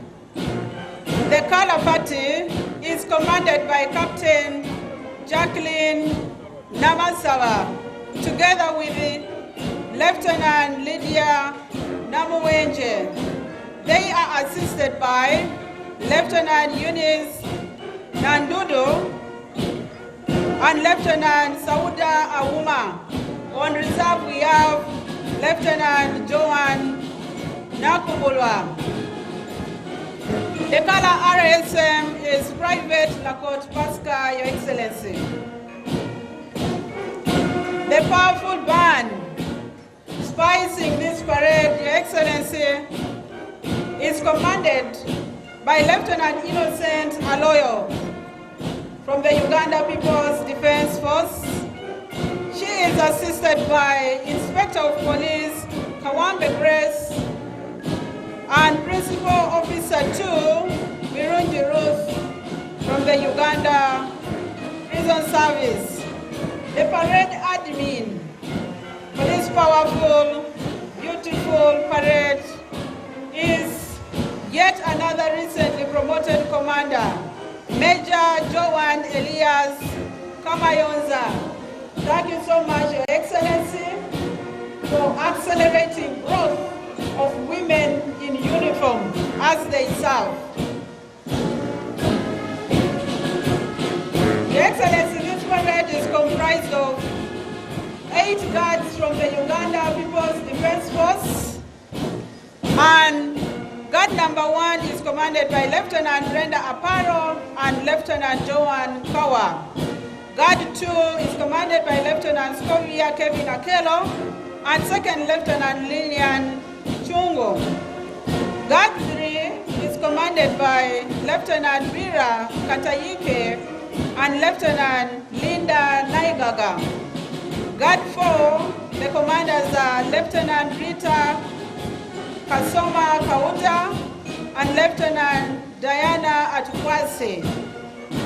Guard 5, Lieutenant Colin Awino and Lieutenant Margaret Anyango. Guard 6 is commanded by Lieutenant Prosi Luwandinda and Lieutenant Marion Asimwe. Guard 7 commanded by Constance Wanyama Auma and 2nd Lieutenant Agnes Chikatoj.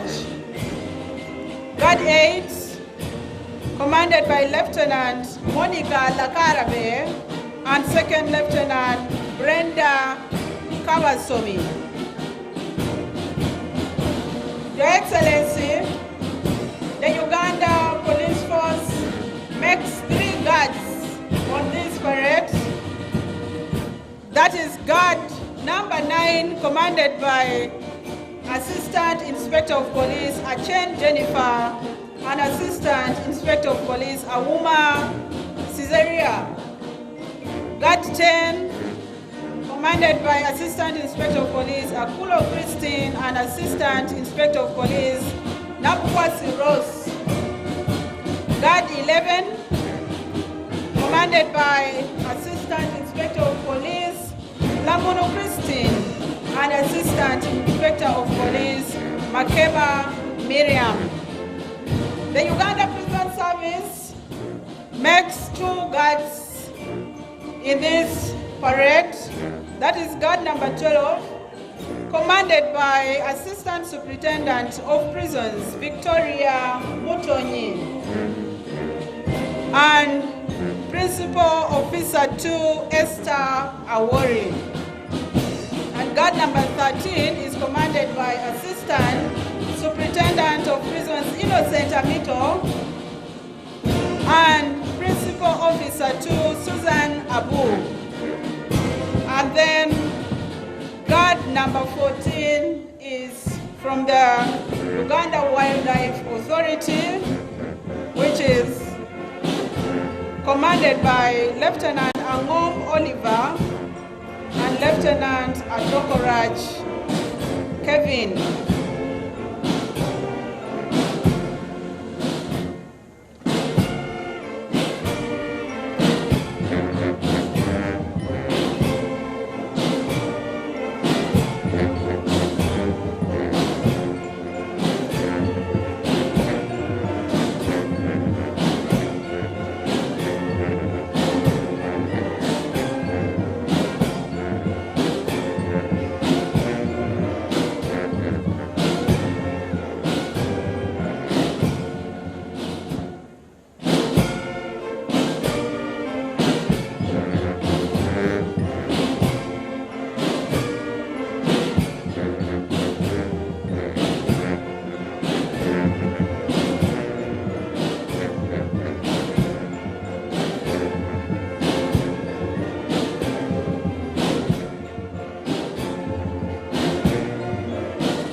Your Excellency, our distinguished guest now, His Excellency, the President is inspecting the band.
Excellency, thank you so much for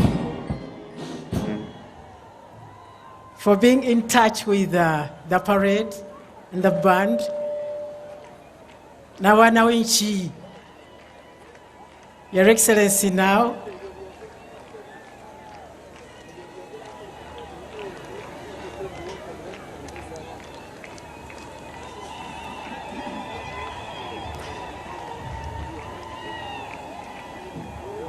Now we are going to proceed with prayers.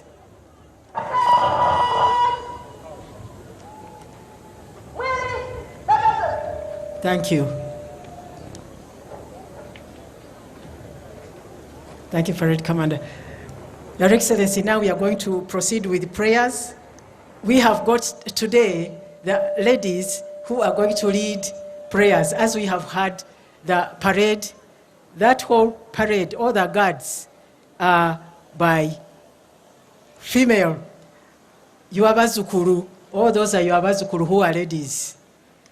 Your Excellency, we shall have ladies leading prayers. We have, today is Saturday, we shall have the Seventh-day Adventist leading us in prayer, Pastor Evelyn Muhire, who is representing the Seventh-day Adventists of Uganda. Then for the Muslim faith, we shall have Hajat Sophia Kenyanji, who is the Chairperson, Uganda Muslim Supreme Council. We welcome all those who are with them in the faith, but only two of them will pray at this time.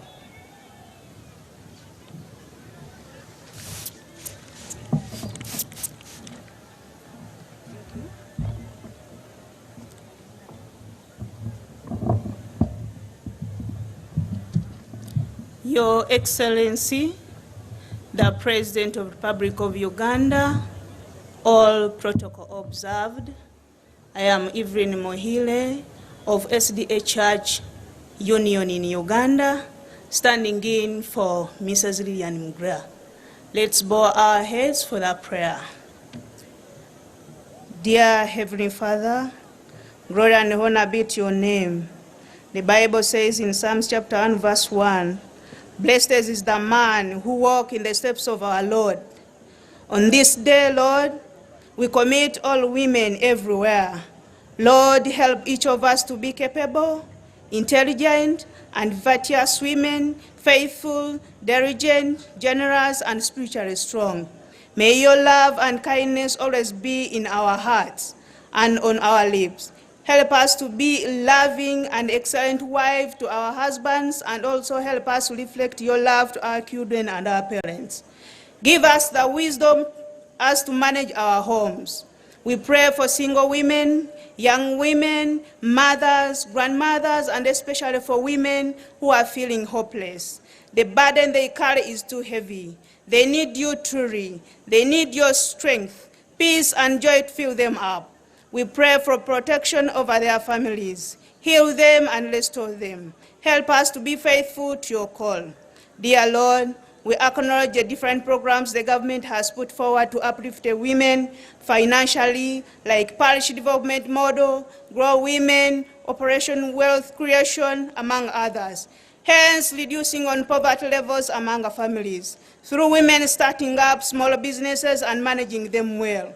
We thank God and the government for providing an enabling environment that is gradually transforming women from subsistence to commercial agriculture.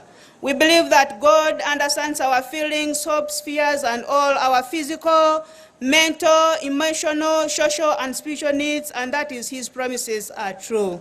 We thank the government for the women high labor force participation rates involving women in initiatives to address gender-based violence, unlike in the previous government.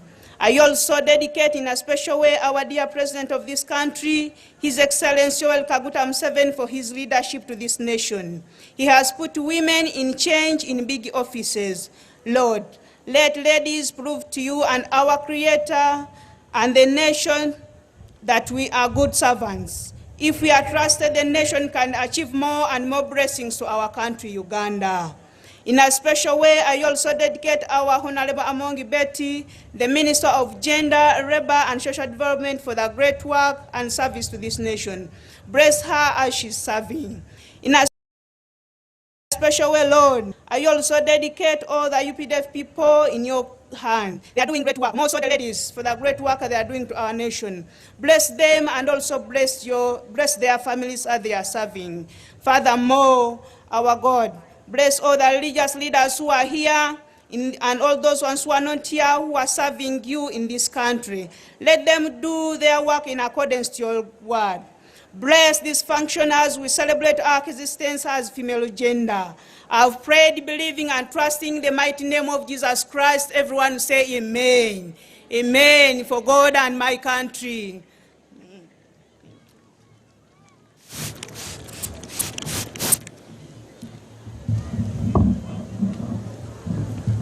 Your Excellency General Yoweri Kaguta Museveni, Mama, our Vice President, allow me to observe the protocol. My name is Kenyan Sophia, National Chairperson, Uganda Muslim Women Council. Bismillahir Rahmanir Rahim. In the name of Allah, the most gracious, the most merciful, the creator of all things, the giver of wisdom, and the source of justice. Bless this occasion as we gather to honor the dignity, the strength and contribution of women. We raise hand in gratitude and supplication. Ya Allah, we thank you for the gift of life, the guidance of the holy books, the honor that you have bestowed upon women. You have made believing men and women allies of one another, enjoying the righteous and forbidding evil. As in the Quran, the believing men and women are allies of one another. They enjoy the rights and forbid the wrong. Quran chapter 9, verse 71. We acknowledge the countless sacrifices, patience, resilience of women, our mothers, our sisters, our daughters, and our leaders who have uphold the family, who are building the communities and nurturing the nation. Ya Allah, elevate our status in society, protect women from injustices, and grant us wisdom and strength to continue being pillars of faith and progress. Ya Allah, guide us to treat women with dignity, honor, as the Prophet said, the best of you are those who are best to their women. Ya Allah, bless our President, Mama Janeti, and the First Family. Bless our government leaders in their protocol who are holding the nation. Grant them wisdom, foresight, and sincerity to lead this nation with justice and integrity. Fill their hearts with compassion for the vulnerable and guide them to enact policies that uplift the downtrodden. Almighty God, we pray and appreciate our leaders for creating the environment where women thrive, for making policies that promote equality, education, and protection. Make them true advocates of justice as commended in the holy books and the Constitution of Uganda. Ya Allah, as we are in the fasting period, accept our prayers, forgive us sins, grant us strength. Let our fasting not be for food, but from our heart. Protect us and cleanse us, so that we are able to renew our faith. Forgive us, let us forgive one another. Ya Allah, bless the women of this nation with economic strength, knowledge, and the means to sustain their families with dignity. Remove barriers that hinder their progress and open doors and opportunities for them. Unite us in purpose of justice and equality. Grant us stability to raise the next generation of God-fearing, responsible and honorable men and women.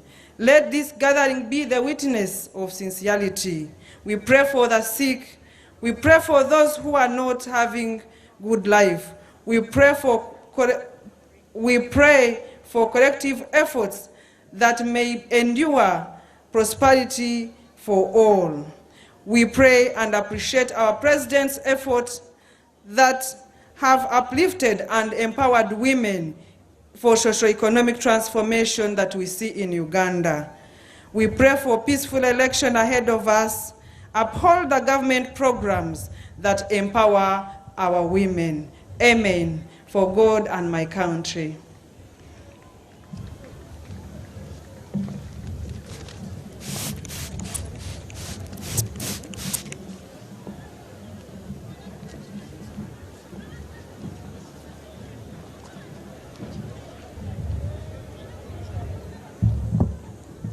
Your Excellency, the President of the Republic of Uganda, now we shall proceed with the march past.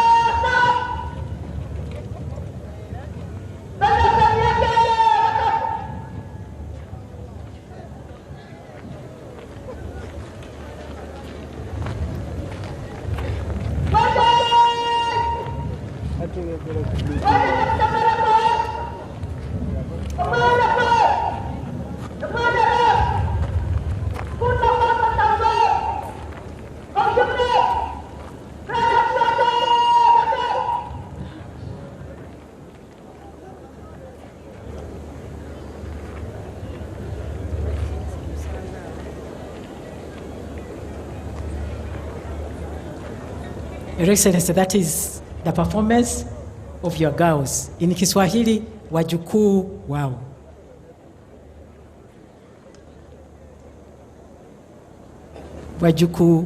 Wajukuu wako. Your Excellency, wajukuu wako. Mimi ni mwanafunzi wa Kiswahili, ninajaribu.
Your Excellency,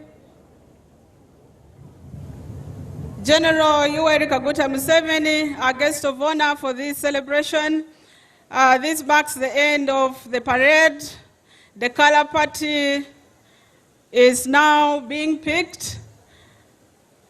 A round of applause to the parade commander for commanding a very beautiful parade. Your Excellency, this demonstration we have just witnessed of the very young, energetic, productive, and smart women is a representation of the many women in uniform out there. The smartness is a testament that the government of Uganda is taking good care of our welfare. We have seen Wazalendo Circle marching. The Uganda Police Force has a circle. The Uganda Prison Service has a circle, plus many other welfare initiatives that you have supported from time to time. Thank you very much, Your Excellency.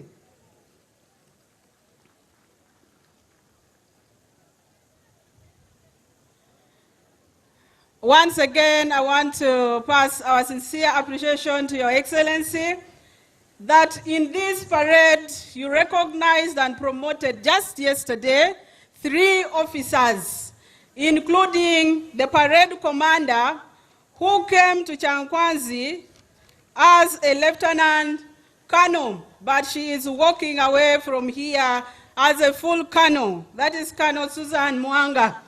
Thank you so much, Your Excellency. The parade admin also received your promotion just yesterday from the rank of captain to a major. Major Joan Elias Kamayonza, congratulations and thank you so much, Your Excellency. And the third beneficiary of your recognition on this special occasion is Lillian Chungo, who came here as a second lieutenant but leaving this ground as a full lieutenant. Lieutenant Lillian Chungo, congratulations.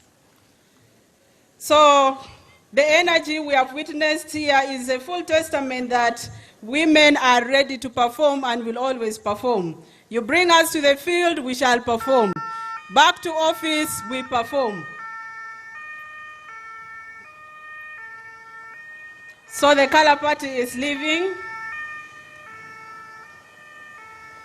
And the parade commander will now be handing over the parade to the Twaisi.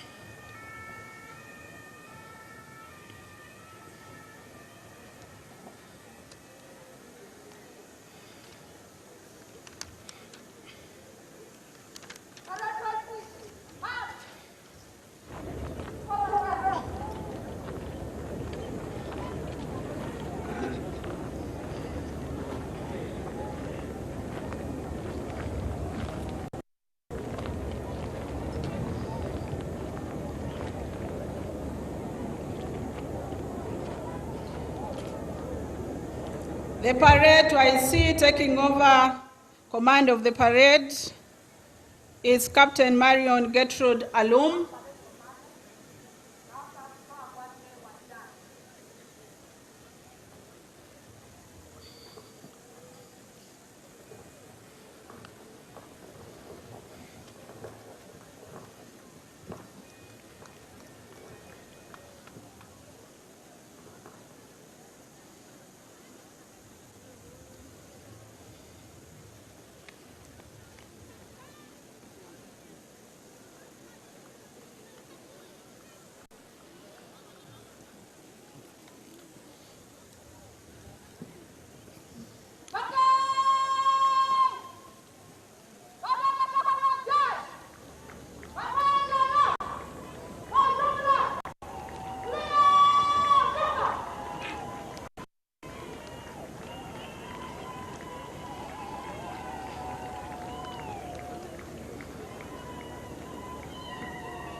So the parade I see will now be marching off the parade.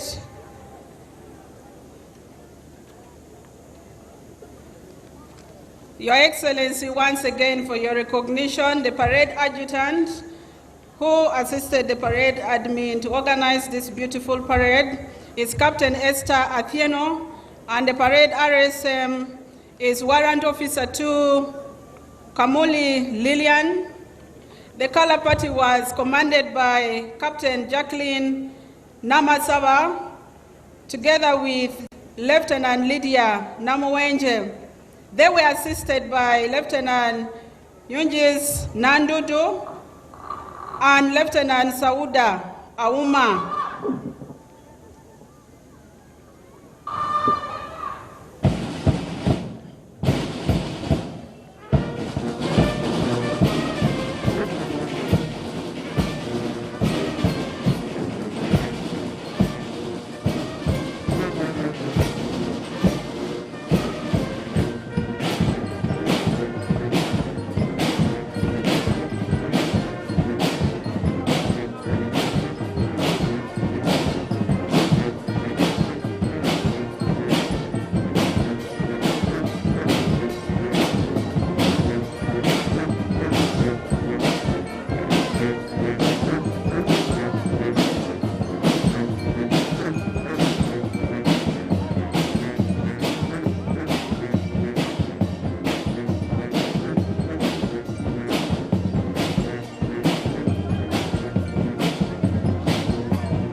Gentlemen, Your Excellency, we appreciate the wonderful leadership of the Guard commanders, where Guard 1 was under the command of Lieutenant Brenda Aparo together with Lieutenant Joe Kawa.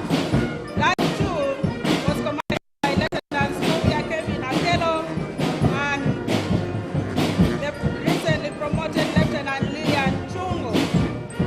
Guard 3, Lieutenant Mira Katayike and Lieutenant Linda Naigaga.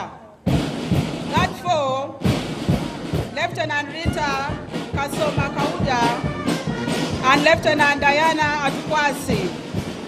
Guard 5 was commanded by Lieutenant Colin Awino and Lieutenant Margaret Anyao. Guard 6, Lieutenant Prosi Nwandinda, Lieutenant Marion Asimwe. Guard 7 was commanded by Lieutenant Constance Wanyama Auma and Second Lieutenant Agnes Chikatoch. Guard 8, Lieutenant Monica Lakare and Second Lieutenant Brenda Kabasomi. Guard 9 of the Uganda Police Force commanded by AIP Achen Jennifer and AIP Auma Caesarea. Guard 10, AIP Akulo Christine and AIP Amuge. Guard 11, AIP Lamuno Christine and AIP Makeba Miam. Your Excellency, Guard number 12 for Uganda prisons was commanded by Victoria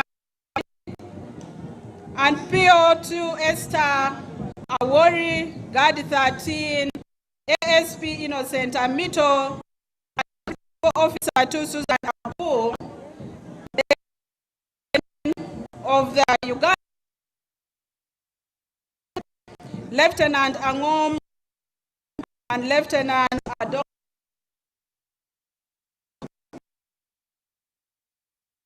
Sounds from the 3 bands combined from the UPDF, Uganda Police Force and the Uganda Prison Service are under the command and Innocent Aloyo, assisted by Inspector of Police Kawa and Principal Officer 2 Birungi Ruth from Prison Service.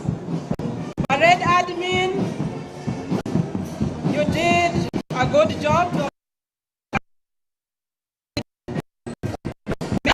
Joe and Elias, come on.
Thank you very much, the band and the parade at large for the wonderful display. Your Excellency, allow me inform that the 3 forces are well represented by the leadership. The leadership of the Uganda People's Defense Force, the CDF, is represented by the Deputy CDF, Lieutenant General Sam Okiding, and the Uganda Police Force is represented by the Deputy Inspector General of Police, James Ochaya. The Uganda Prison Service leadership is represented by the Deputy Commissioner General Samuel Akena. And the women from these services have also been ably in this ceremony. From the Uganda People's Defense Forces, we have Colonel Lydia Namu, all the women Defense Force.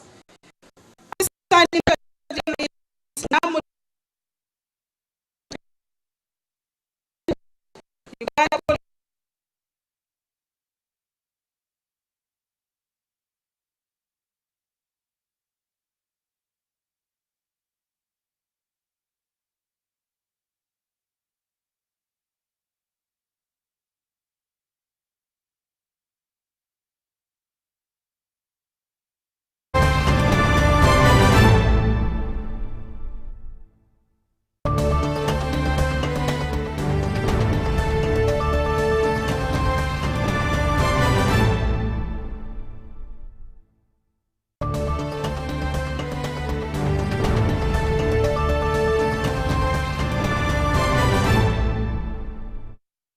Nze muwalawo Christine Bukenya Sendaula ombako omukyalo wa Chankwanzi District.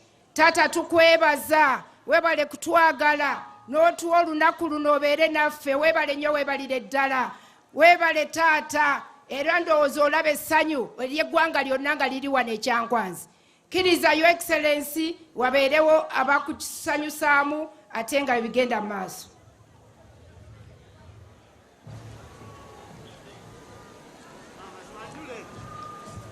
Your Excellency, bano bazzukulu b'Olutamaguzi Memorial High School. Thank you.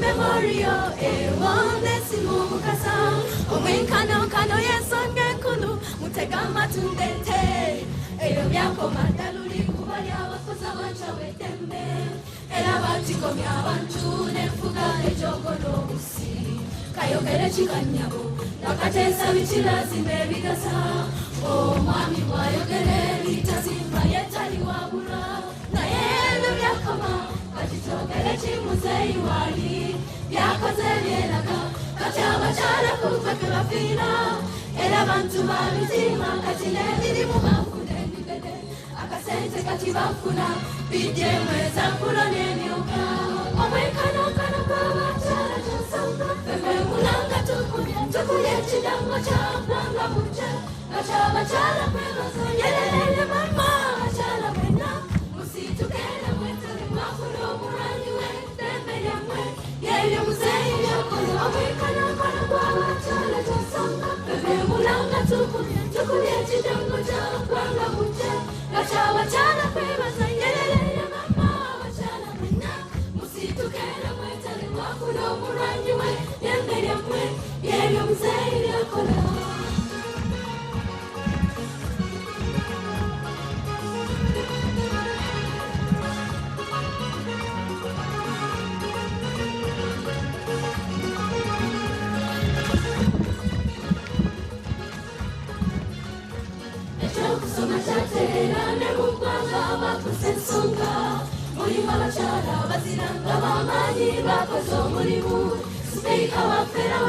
Vice President Wangana, Mama Napajoa, Febana, Chala Kalova Ranite, the Mama Webale, Mama Jeneta Suso, the Tamaguzi Memorial, Gacha, Palesima, the Mama Turani, never said to put to Nova Kangapure, and I'm fetching the Musei to Gambina.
abakyala kuno yerere mama abakyala kuno musitukena mwetu mwafuna omulwanyi we dembe lyammwe byebyo muzeeyi byakola.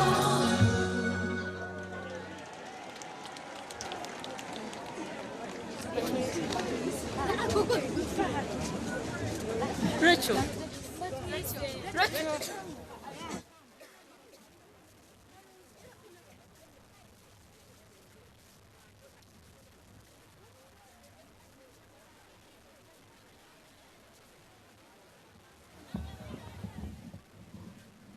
Your Excellency and Mama, Tata Kiriza na bano bakusanyuseemu babayita Chankwanzi District Women Circle. Thank you.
tukwebaza muzeeyi omwenkanonkano kuno gwatufuna emboozi awatali bikolwa wekafuna ebyokukola omukikkirize ekigwe mwenkanonkano bamama b'eggwanga twesiimye kubanga twawona emmanju ekyokwekolera kitujjeeyo mu buddu tukwebaza muzeeyi omwenkanonkano kuno gwatuyambye mu maka abafumbo tuyambagana ogula seminti nze nenjiwa omusenyu gwe mwenkanonkano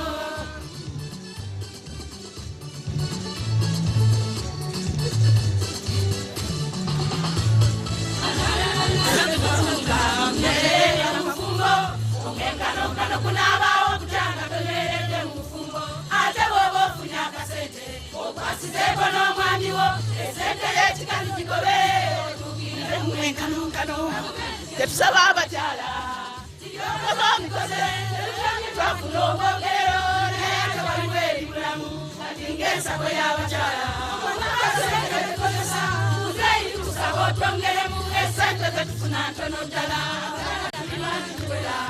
obwetaavu tubulina egenda okutematema sente kanamuma sente tezimala muzeeyi tuli mabega y'abakyala tuli mabegao biri mukaaga tuli mabegawo tetuli manyerwa ekyo tekitya omama b'eggwanga tesiimye kubanga twawona emmanju ekyokwekolera kitujjeeyo mu buddu tukwebaza muzeeyi omwenkanonkano kuno gwatufuula emboozi awatali bikolwa wetwafuna ebyokukola omukikkirize ekigwe mwenkanonkano bamama b'eggwanga tesiimye kubanga twawona emmanju ekyokwekolera kitujjeeyo mu buddu tukwebaza muzeeyi omwenkanonkano kuno gwatuyambye mu maka abafumbo tuyambagana okula seminti nze nenjiwa omusenyu gwe mwenkanonkano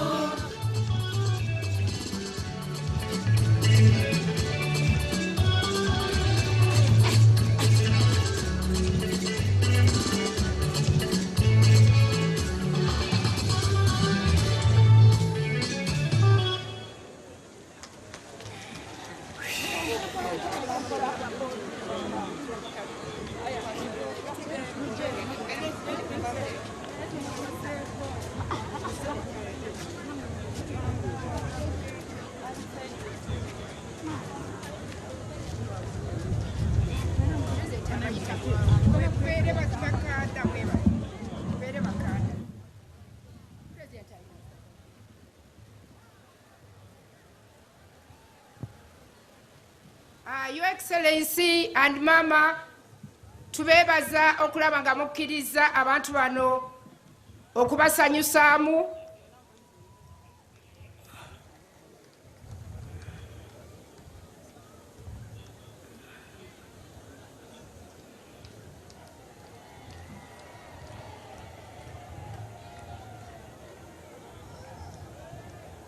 abakyala mwanguwe abakyala mulage obwa kaada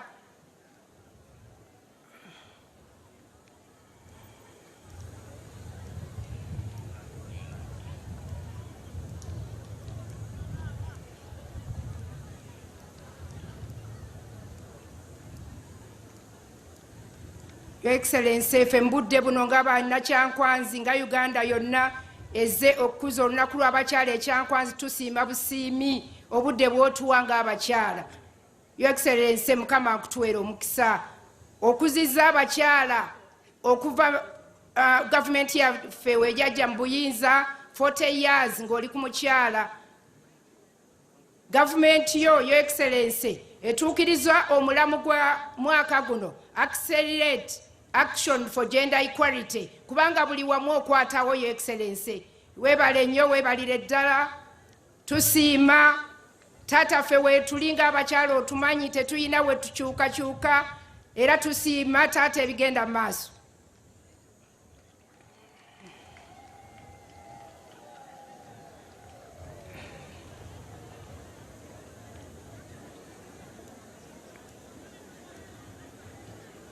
Your Excellency and Mama, twongera obeebaza obudde bwe mutuwadde.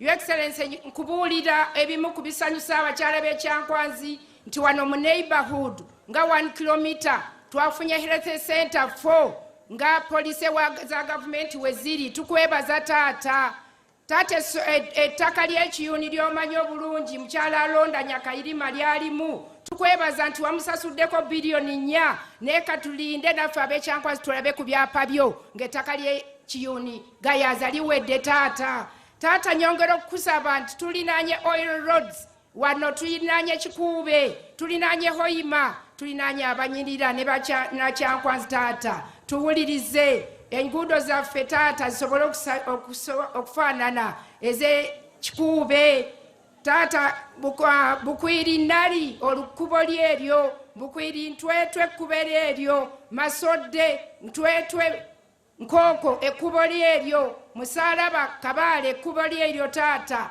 naffe tulowoozeeko watugamba tetumansamansa okumamirira okwo tukoveeko tukonsentratinge ku kimu tukwebaza road network eri mu Uganda kati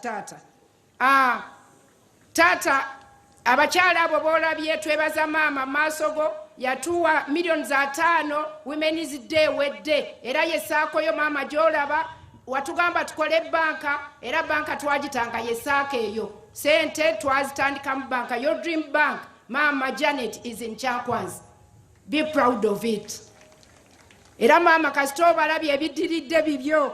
Mama tata your excellency wano wetuli wa Church of Uganda kino kankikugambe naye nga wolabye wetunyumiddwa nga tuli wano Church of Uganda esaba gikwatirako ettaka lino libeere lyayo ebeere ground yaffe nga bannakyankwanzi neyaza okumpuliza your excellency thank you so much to come to Kyankwanzi and mama tukwagala nnyo taata thank you so much food kata soldiers bo abava mu parliament taata nyinawo ba members ba parliament 8 bazze minister agenda banjula nze omubaka munnaabwe gwe bazze ku mukolo nze Sendawula Christine Bukenya omubaka omukyalo wa Kyankwanzi district taata tukwagala nnyo ate tukwebaza okulaba nga NRM yatufuula kyetuli sandibadde mu parliament singa si NRM kubanga government yaffe yateekawo someone to represent a district, at least one member of parliament who is a woman. Thank you so much for that. Thank you.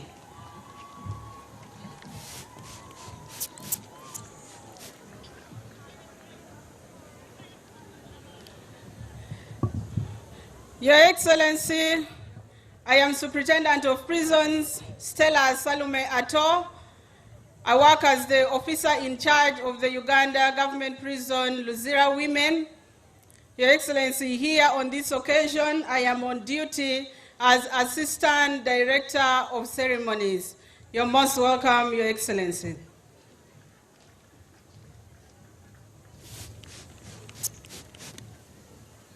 Your Excellency, the first Assistant Director of Ceremonies has spoken in Luganda, the second one in English. Mheshimiwa Rais, ninaomba ruhusu niongee kwa Kiswahili. Mimi ni mwanafunzi wa Kiswahili katika program maalum iliyoanzishwa kwa chama cha NRM. Kwa niaba ya walimu na wanafunzi wenzangu, ningependa kukushukuru sana, tena sana, kwa mpangilio huu ambao umetuwezesha kujifunza Kiswahili sanifu. Jina langu ni Alice Muwanguzi. Sisi watatu tumekuwa wasaidizi kwa matangazo. Tunaomba Mheshimiwa Rais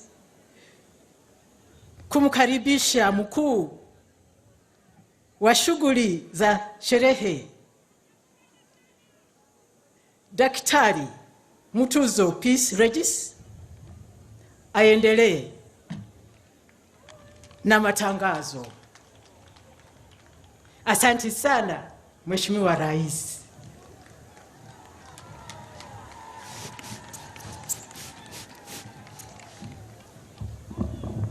Nashukuru sana Mama Alice Muwanguzi, ulikuwa mkufunzi mzuri. Asante sana kwa kuzungumza kwa lugha ya Kiswahili. Your Excellency, the President of the Republic of Uganda, Honorable First Lady and Minister of Education and Sports, Mama Janet Kataha Museveni, the Vice President of the Republic of Uganda, the Honorable Speaker of Parliament, the Chief Justice, Honorable Deputy Speaker of Parliament, Right Honorable Prime Minister, the Vice Chairperson of the NRM Party, Honorable leaders of the opposition in Parliament, Honorable Ministers and Ministers of State, Honorable Members of Parliament, Your Highnesses, the traditional and cultural leaders, the clergy, Your Excellencies, the ambassadors and High Commissioners, religious leaders, distinguished guests, ladies and gentlemen. I am greatly honored to preside over this very important occasion as Director of Ceremonies. This year, 2025, this is my 9th time as I direct this ceremony of the International Women's Day. Your Excellency, we want to thank you so much for always and consistently gracing the International Women's Day with your personal presence. We are so excited that Mama is along with you. We want to thank Mama for achieving parity in her sector. It is the first sector that has achieved both equality and parity. Enrollment in primary schools, we already have 50-50, which is equality. High institutions of learning, 46%, which is parity. We want to thank you and celebrate you, Mama, at the 30th occasion of the International Women's Day.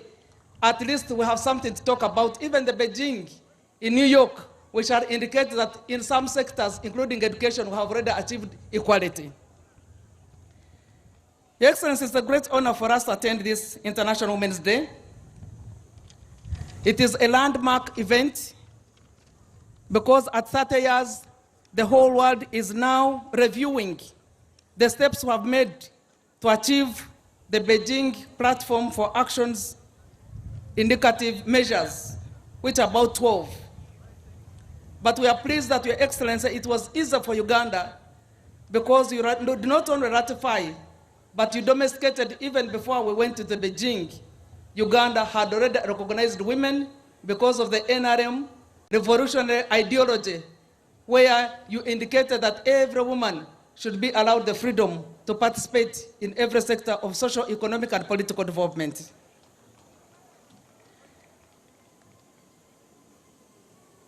Your Excellency, I want to thank the District of Chankwanzi for hosting us, and also for attending big numbers. Your Excellency, allow me to introduce to you, but also to the rest of the world, the number of dignitaries, high-profile dignitaries that have come to grace this occasion.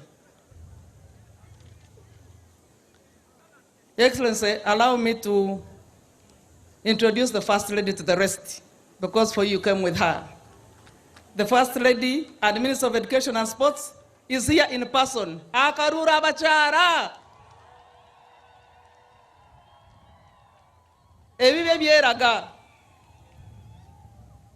Your Excellency, the Vice President of the Republic of Uganda, retired Major Jessica Alupo Epel, is also here in person.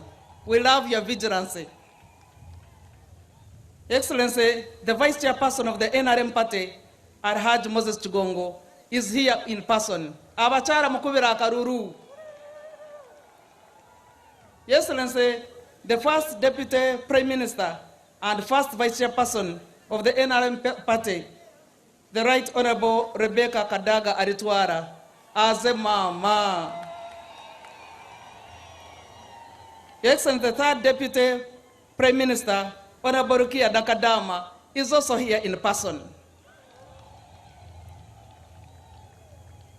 Your Excellency, we have a number of ministers. If I mention all their names, which will spend the night here, I beg that colleague members, ministers, kindly stand up for recognition. Ministers and ministers of state, kindly stand up for recognition.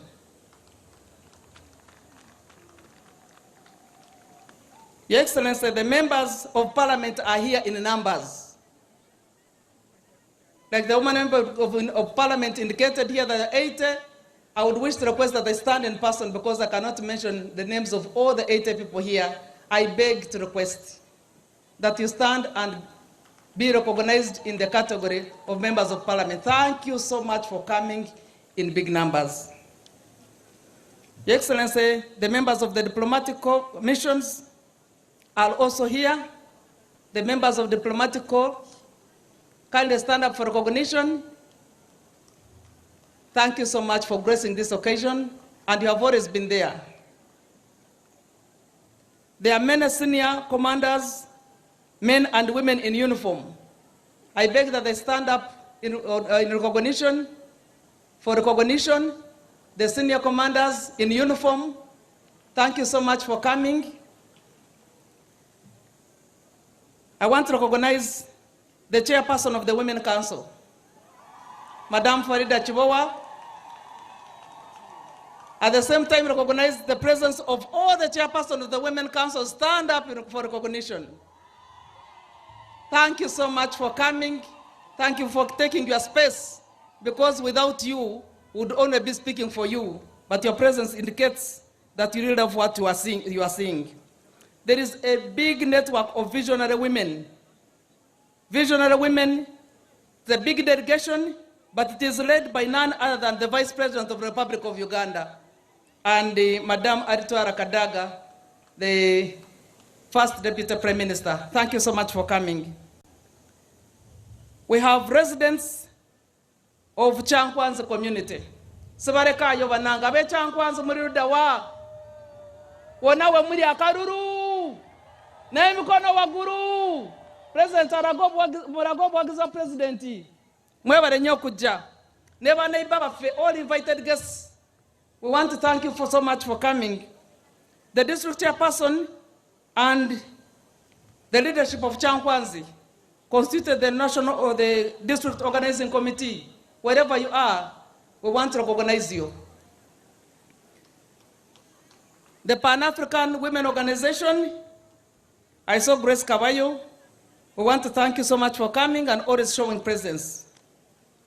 The National Organizing Committee, the entire National Organizing Committee, headed by the Permanent Secretary of the Ministry of Gender, Labor and Social Development, we want to thank you so much for organizing this wonderful event.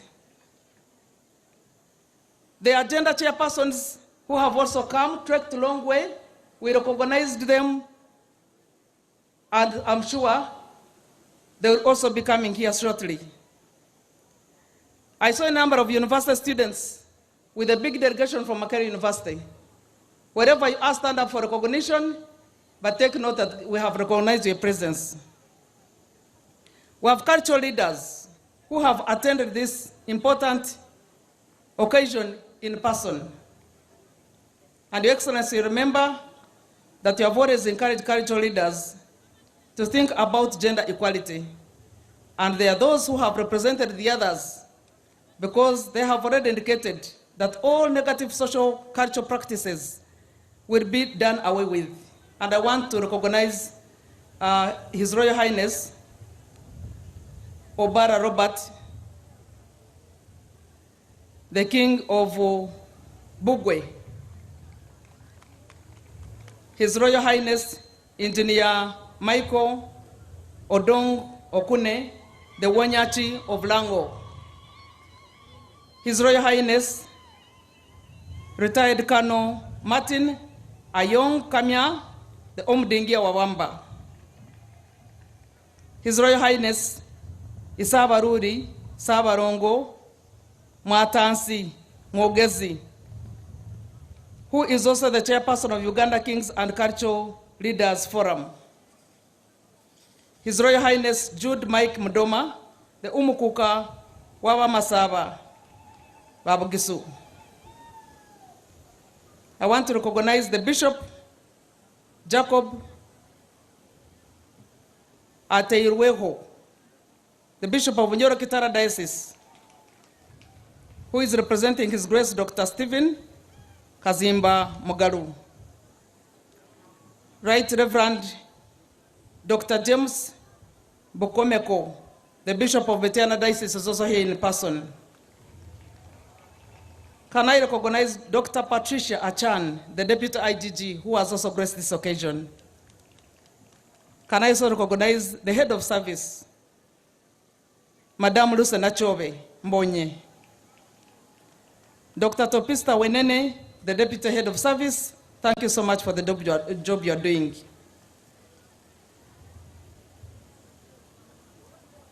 Permanent secretaries who are here, we want to recognize your presence, and the heads of institutions of commissions.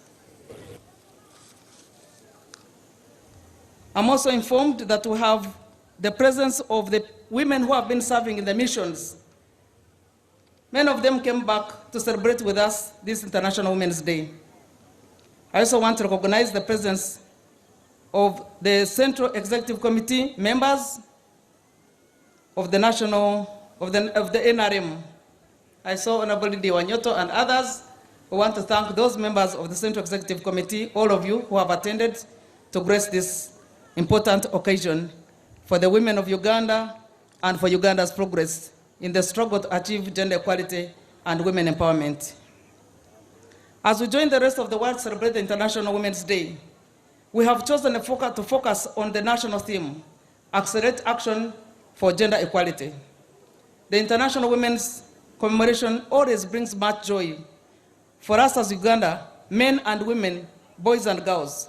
For the last whole 1 week, every institution, department, and agency has celebrated women by highlighting the achievements they have been able to make, but also realizing where the gaps are and putting mechanisms within which we shall be able to achieve total gender equality.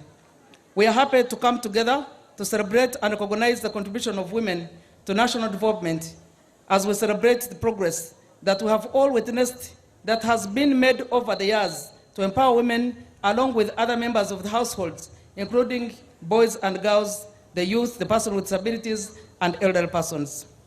This year, 2025, is an anniversary of the 30 years since the landmark of the 4th World Conference of Women that took place in Beijing in 1995.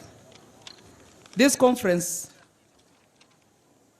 generated the Beijing Declaration and Platform for Action, a global agenda for advancing gender equality and advancement of women.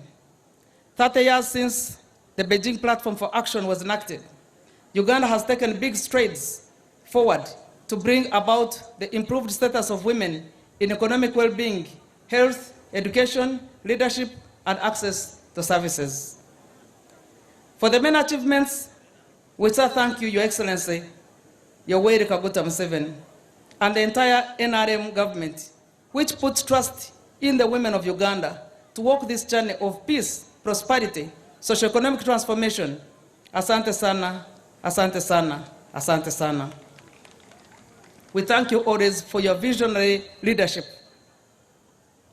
Your Excellency, this impressive gathering of women and men and children from all walks of life show the people of Uganda are firmly behind you. You as a leader, you as an ally of women, you as a promoter for nationalism and a Pan-Africanist. It is also an order, Your Excellency, and distinguished guests, to acknowledge the people of Chankwanzi who have welcomed us. We thank you so much, our sisters and brothers from Chankwanzi, for the great reception extended to all of us. We urge all our guests not to rush back to your respective destinations, but to stay and enjoy the hospitality and the rich culture and heritage of Chankwanzi. We have enjoyed the excellent performance of several groups which were able to entertain us since we came, and we wish to commend them for showcasing the diverse and rich cultural heritage of Uganda through music, dance, and drama. The performance reflects the growth of creative industry, which government has now recognized as a key sector and is placing some resources to ensure that this sector also earns employment to Ugandans. I also commend the work of those who had desired to exhibit. Indeed, many had registered, many had brought their items, but it was important for us not to have so many gatherings, especially in this era. So we request that you take heart, at least those of us who are able to see what you are doing, we can acknowledge, and we are going to write a list for those who had come to the president to take note that you were there and you attended this occasion.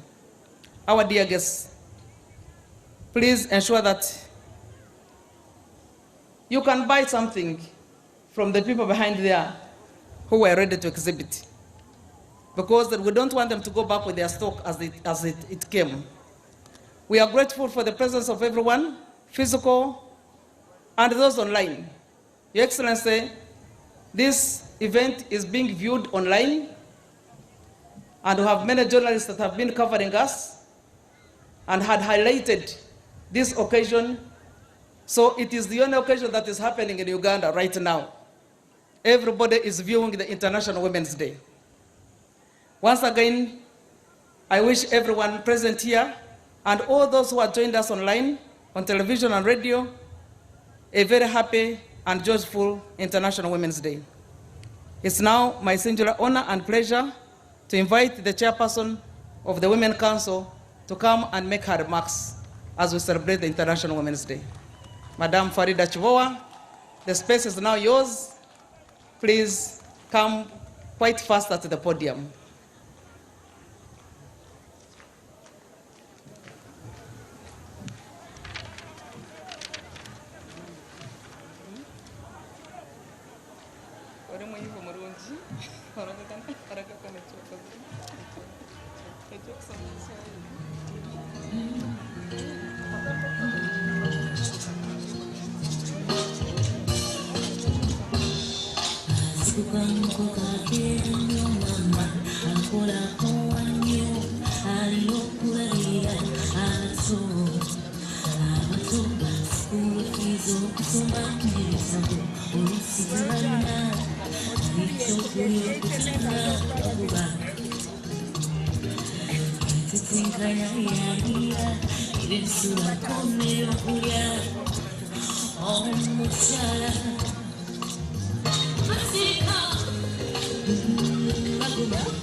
The African women are already dancing.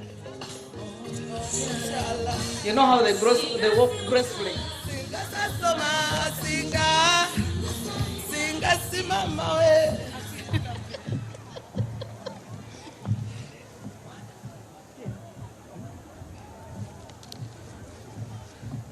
Your Excellency, the President of the Republic of Uganda, General Yoweri Kaguta Museveni,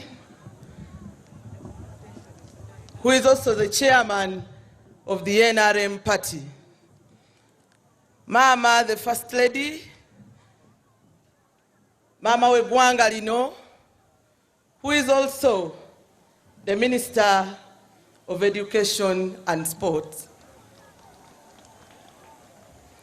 the Right Honorable First Deputy Prime Minister, Mama Waife Rebecca Aditwala Kadaga,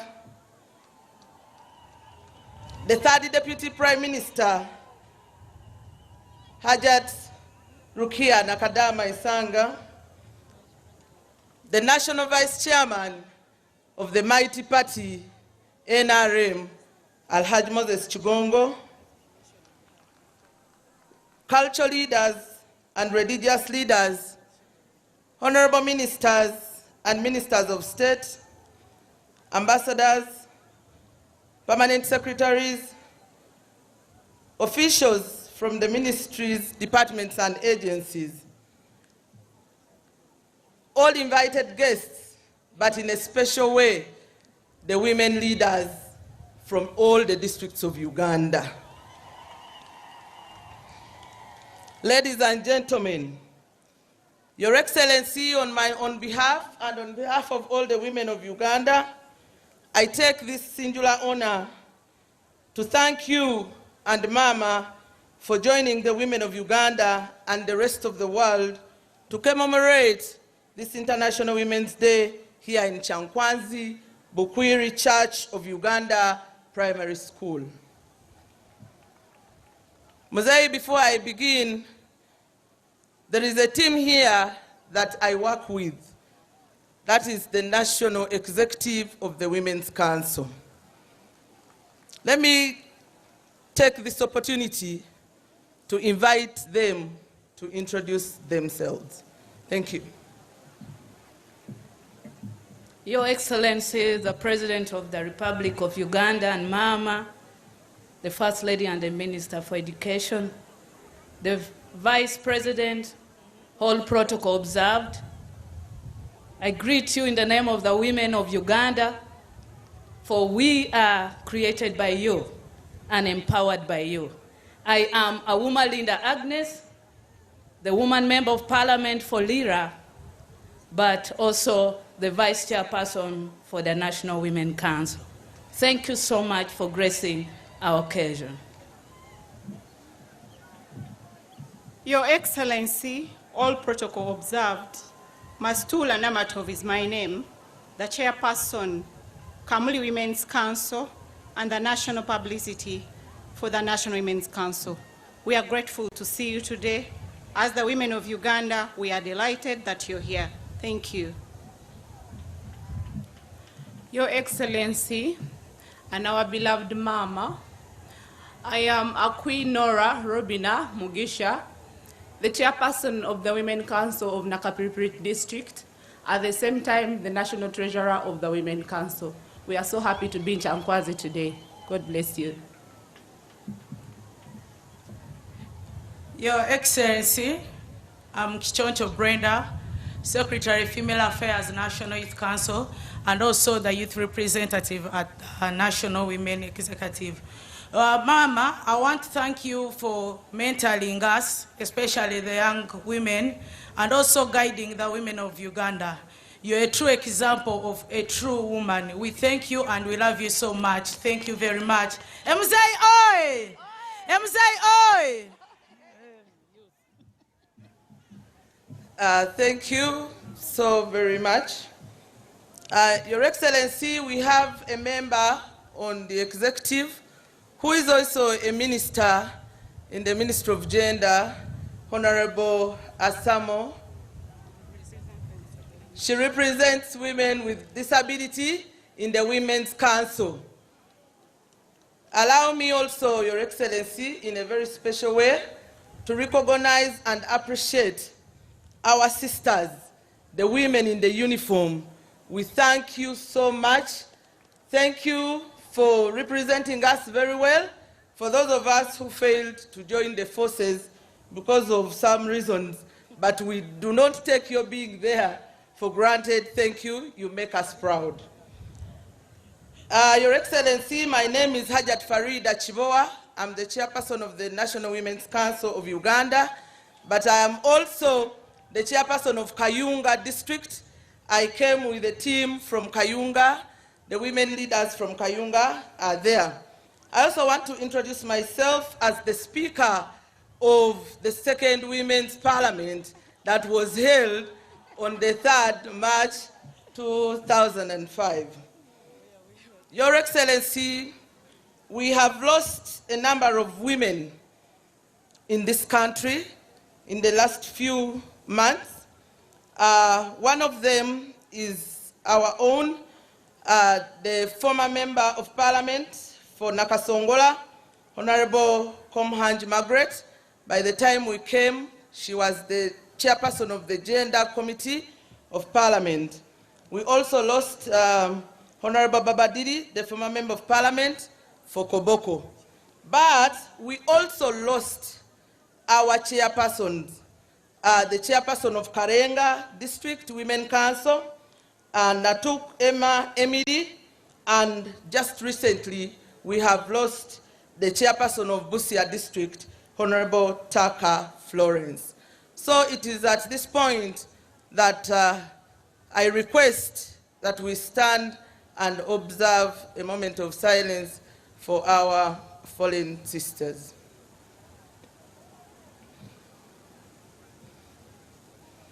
May their souls rest in eternal peace. Your Excellency, as you're aware, the National Women's Council that we lead was established by the 1993 Act of Parliament with the major objective of bringing women together for development purposes. Your Excellency, this council has got elective structures from the village to the national level, where I also happen to be the national chairperson with my executive members. We have district leaders and lower government leaders, some of whom are here with us today, and many are there out watching us. Your Excellency and Mama, I want to particularly thank you because since our assumption onto power, you have personally attended all the women's celebrations wherever we have been. When we came into power in 2018, we had our first Women's Day celebration in Bunyangabo district. You attended personally and Mama. In 2020, we celebrated our Women's Day in Mbale and you joined us. In 2021, it was time of COVID pandemic, but nevertheless, you still hosted a few of us at State House in Entebbe. In 2022, we hosted the celebrations in Korolo Independence Grounds. In 2023, you hosted us in Chiruhura district, and it was amazing. In 2024, Your Excellency, last year, you never left us. Still, you showed up for the celebrations in Katakwi, and you hosted us, the women's leaders, at State House before the day, which day we can never forget in our lives. Today, 8th March 2025, we are super excited that you and Mama, again, you've not disowned us. You have come to celebrate with us here in Chankwanzi at Bukwiri Church of Uganda Primary School. We, as the owners of the day, we can never take this opportunity to celebrating with us. We are so happy and we thank you for being with us all the time. This year's day is celebrated under the theme, Accelerate Action for Gender Equality. Your Excellency, this theme resonates well with your well-intentioned initiatives towards gender equality and women's economic empowerment in Uganda. Many programs have been put in place, like the Uganda Women Entrepreneurship Program, the Parish Development Model, Emyoga, GROW, Jiwakali, SAGE, UPE, USE, but we want to thank you so much for the PDM that has supported income-generating activities at household level. We want to honestly appreciate you for that. I also want to inform you, Your Excellency, that the presidential skilling hubs that you introduced across the country are a very good initiative. I'm confident that these hubs are already producing skilled young women and men who are already competitive in the labor market. Mzee, I have moved with you across the country in these skilling centers, and I have witnessed the ability of these young people to participate in production value chain competitively. We thank you for instilling hope in the young people, especially the girls, most of whom are school dropouts and single mothers. These single mothers, Mr. President, are impregnated by men, and after they abandon them because they don't want to take responsibility. This one we have noted with concern. The industrial hub I have talked about, Mzee, I want to thank you again because you have actually committed to support the circles formed by the graduates from these skilling hubs in their respective districts. We appreciate the technical staff for ensuring these hubs operate effectively headed by the State House Comptroller, Mrs. Jane Marichi, and the Executive Director, Mr. Raymond. Mr. President, during our tenure of office as National Women's Council, we have registered significant increase in budget for the Women's Council. This saw us popularize the roles of the women leaders and grassroots women, mobilizing them to participate in government programs and equipping them with life skills. However, Mr. President, in 2024-2025, our budget has been adversely cut by 80%. The implication of this is that the 3 million contribution to all the districts to celebrate Women's Day will not be sent, as has been the case, yet it is on such occasions that the districts take stock about their achievements on the existing government programs. Additionally, the institutional support fund that was being dispersed by the district to the district to support district women council leaders to monitor government and non-government programs will not be equally sent, and this has made it difficult to recover web money and YLP, yet it is a revolving fund. Women get money, they return it, and others get an opportunity. But without this institutional support, the recovery rate is going down. It's my prayer to redirect Ministry of Finance to reinstate the budget for the National Women's Council, to enable your women leaders effectively carry out their mandate. Your Excellency, I'm glad to report to you that the women's movement in Uganda has been engaged in Women's Week activities commemorating this eventful day. I want to take this opportunity to thank each and every one who has participated and contributed in the Women's Week. I want to thank the Minister of Gender, Honorable Betty, the State Minister, Honorable P.C. Mutuzo, and the PS, Mr. Agre Chibenge, for the activities and all the technical staff in the Ministry of Gender, not forgetting the executive of the Women's Council. We have been so much engaged in the Women's Week doing activities. Among the activities, Your Excellency, that we had was the second Women's Parliament, and that was held on the 3rd of March 2025 under the theme Consolidating Women's Social and Economic Transformation in Uganda. I want to report to you that over 500 carefully selected district women and female youth leaders from across the country attended. This activity was organized by the Parliament of Uganda under the able leadership of the Right Honorable Anita Among, the Speaker of the 11th Parliament. As the rules of procedure of Parliament require, the Speaker and the Deputy Speaker are elected among the honorable members. The honorable members of the Women's Parliament that day democratically elected me as the Speaker of the second Women's Parliament and elected Honorable Macklin Natkunda as Deputy Speaker. Natkunda, the Deputy Speaker of the Women's Parliament, you can wave to the President. I was sworn in and presided over the session, and it was a very good opportunity. First time to enter Parliament, I went straight to the Speaker's chair. The second Women's Parliament focused on 4 areas: the women's political participation in leadership, women's economic empowerment and financial inclusion, education and leadership development for women and girls, climate resilience, and gender equality.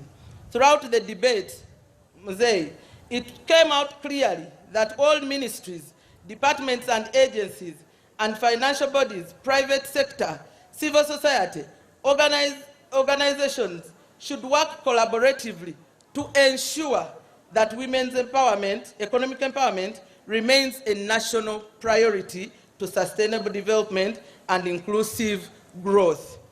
29 resolutions were agreed upon, and I handed them over to the Right Honorable Speaker of the 11th Parliament, who promised to present them to the Chairman of the Central Executive Committee of the party.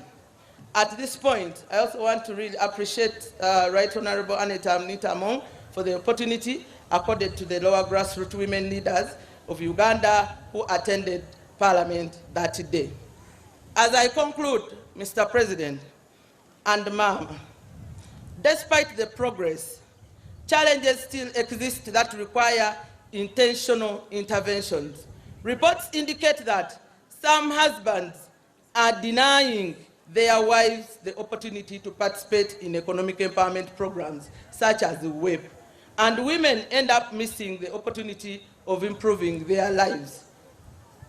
Chair Wunyisa. Challenge of gender-based violence, teenage pregnancy, female mutilation,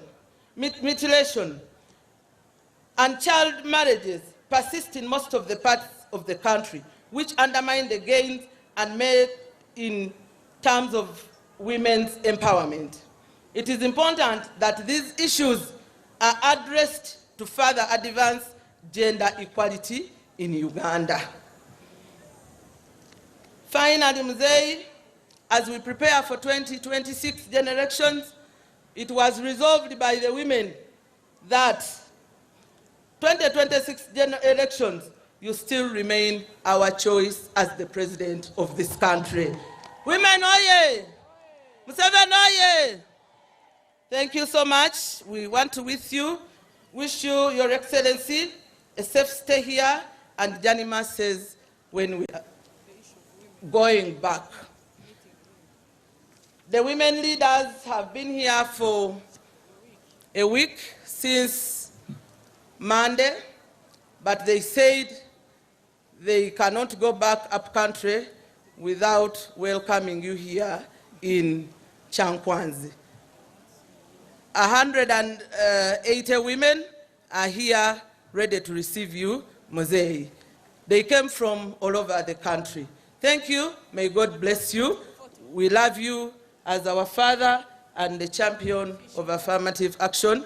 We celebrate you and we celebrate Mama as well. For God and my country.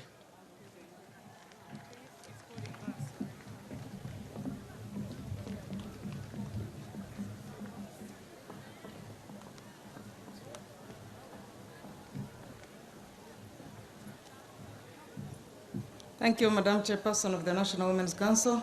May I take the honor to invite the Chairperson of the National United Nations Resident Coordinator. United Nations Resident Coordinator.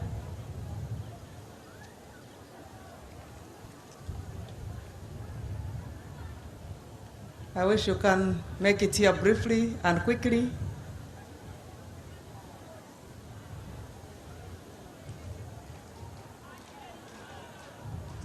And since the coordinator has opted to come with more than one, I am sure she will introduce the members she has come along with.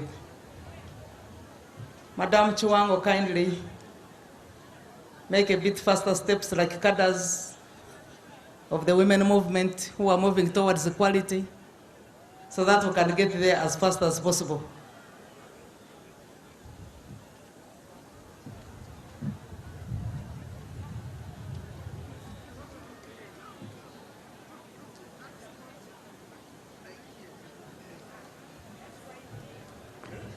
I love the male champion who is supporting the ladies to move at his pace. Yes. Thank you very much, Honorable Minister.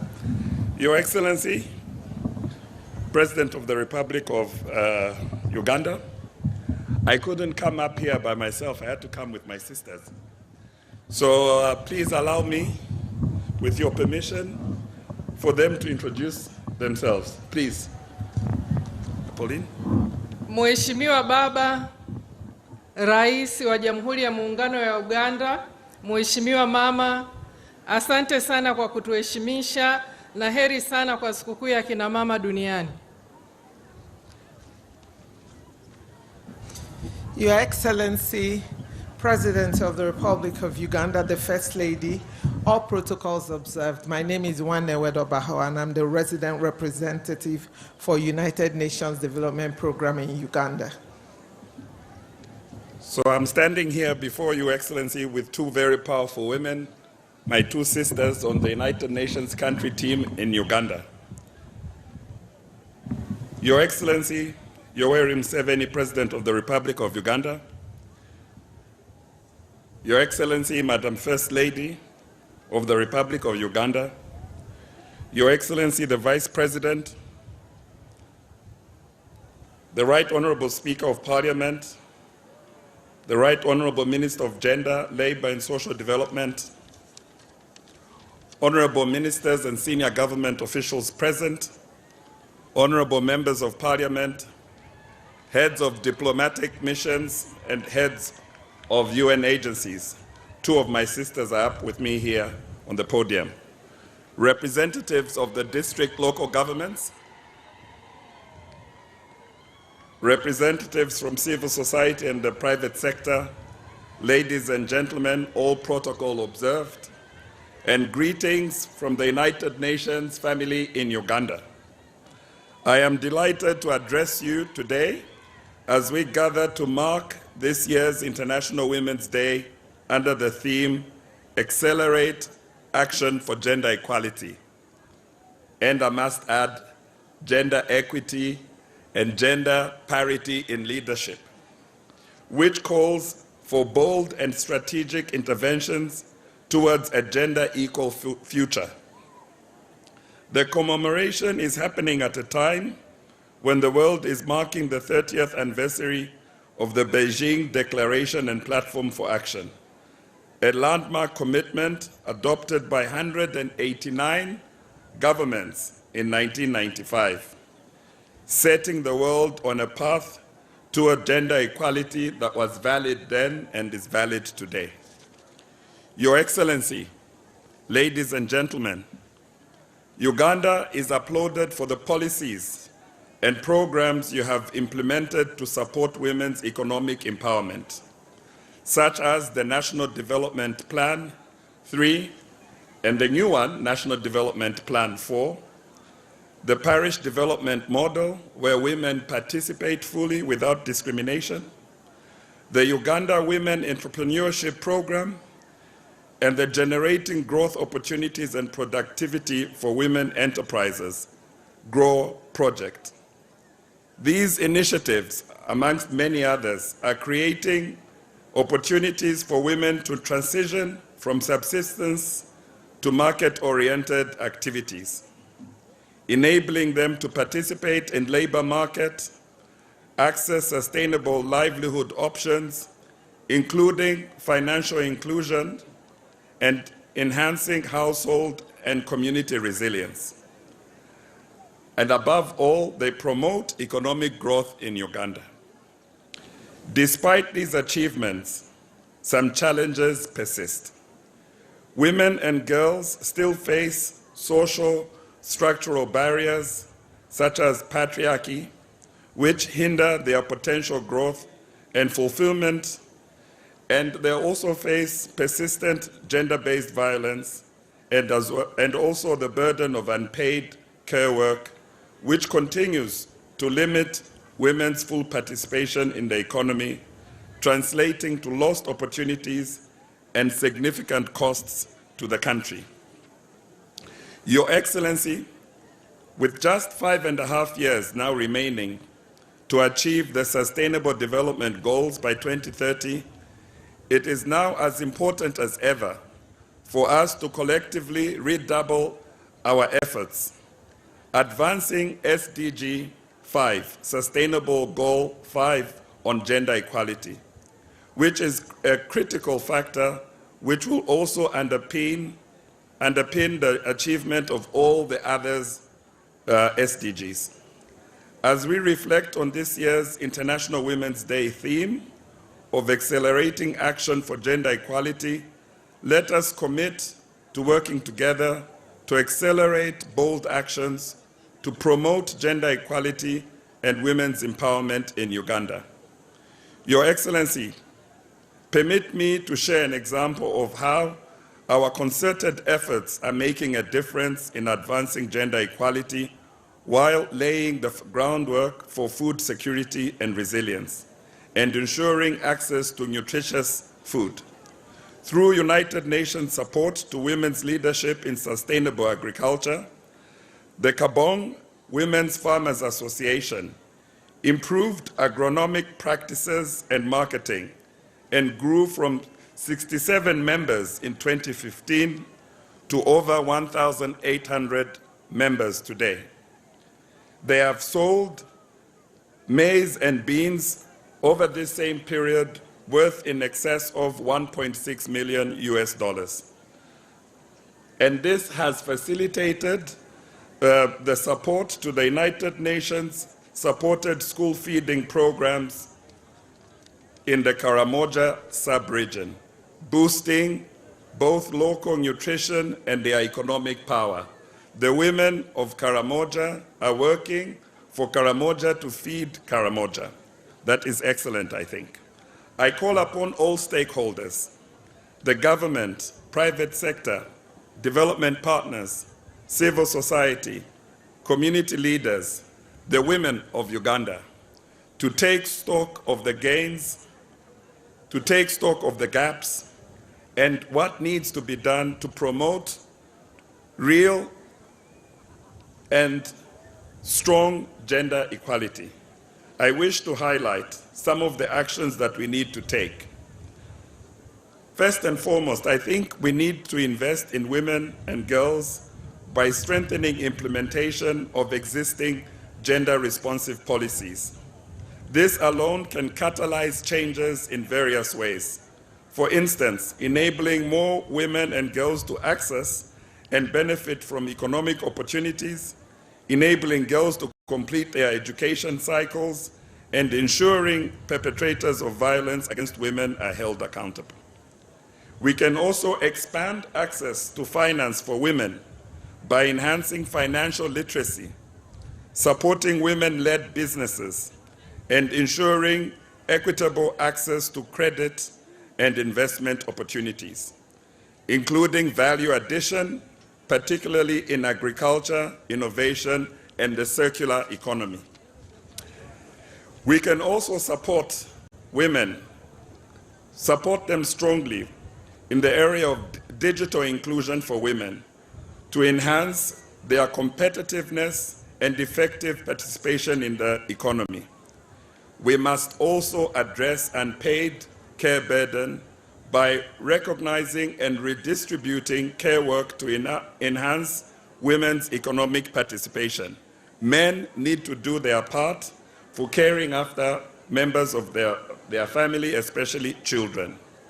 Before I conclude, Your Excellency, I would like to share a message from the United Nations Secretary General, Antonio Guterres, your good friend, on International Women's Day. He says, and I quote, "When the doors of equal opportunity are open for women and girls, everyone wins. Equal societies are more prosperous and peaceful, and the foundation of sustainable development." On this International Women's Day, we recognize 30 years of progress and achievement since the landmark United Nations Conference in Beijing. When women and girls can rise, we all thrive.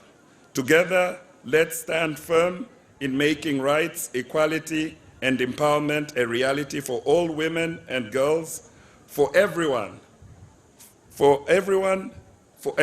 everywhere. End of quote. Your Excellency, my last remarks. The UN family here in Uganda remains committed to working alongside government under your leadership and all partners to accelerate action towards gender equality and women's empowerment. Together, we can create a more inclusive and prosperous future for all in Uganda, and I wish all the women of Uganda and the girls happy International Women's Day. I thank you. Shall we?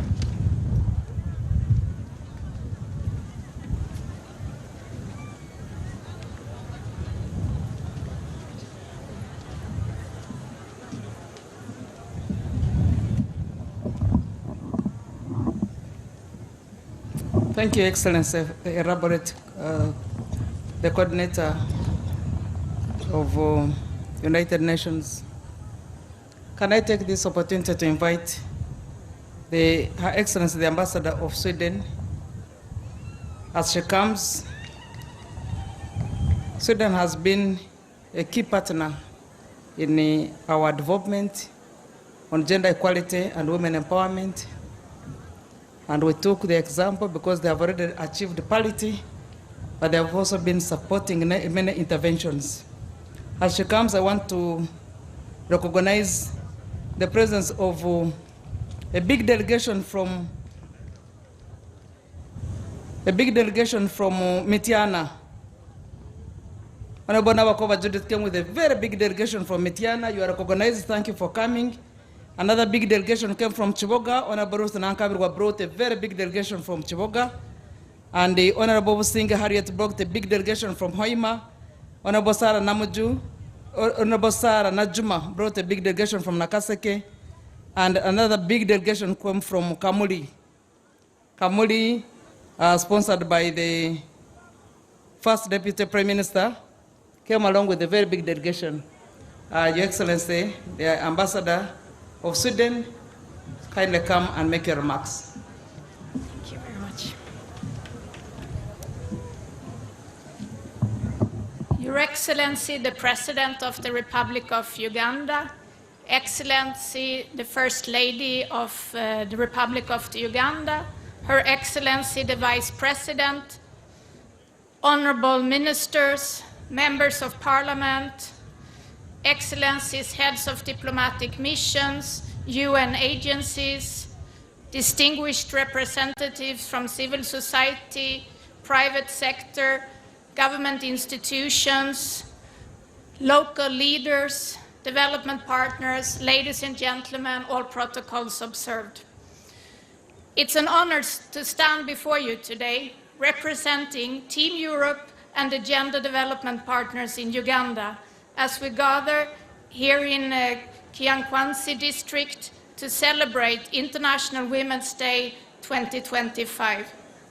Today is a moment to reflect, celebrate, and recommit ourselves to ensuring that every woman and girl, regardless of their background, fully enjoys her fundamental rights, experiences true equality, and is empowered to realize her full potential.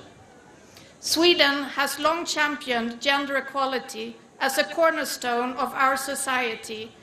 We firmly believe that empowering women and girls is not only a moral obligation, but also a prerequisite for sustainable development and prosperity.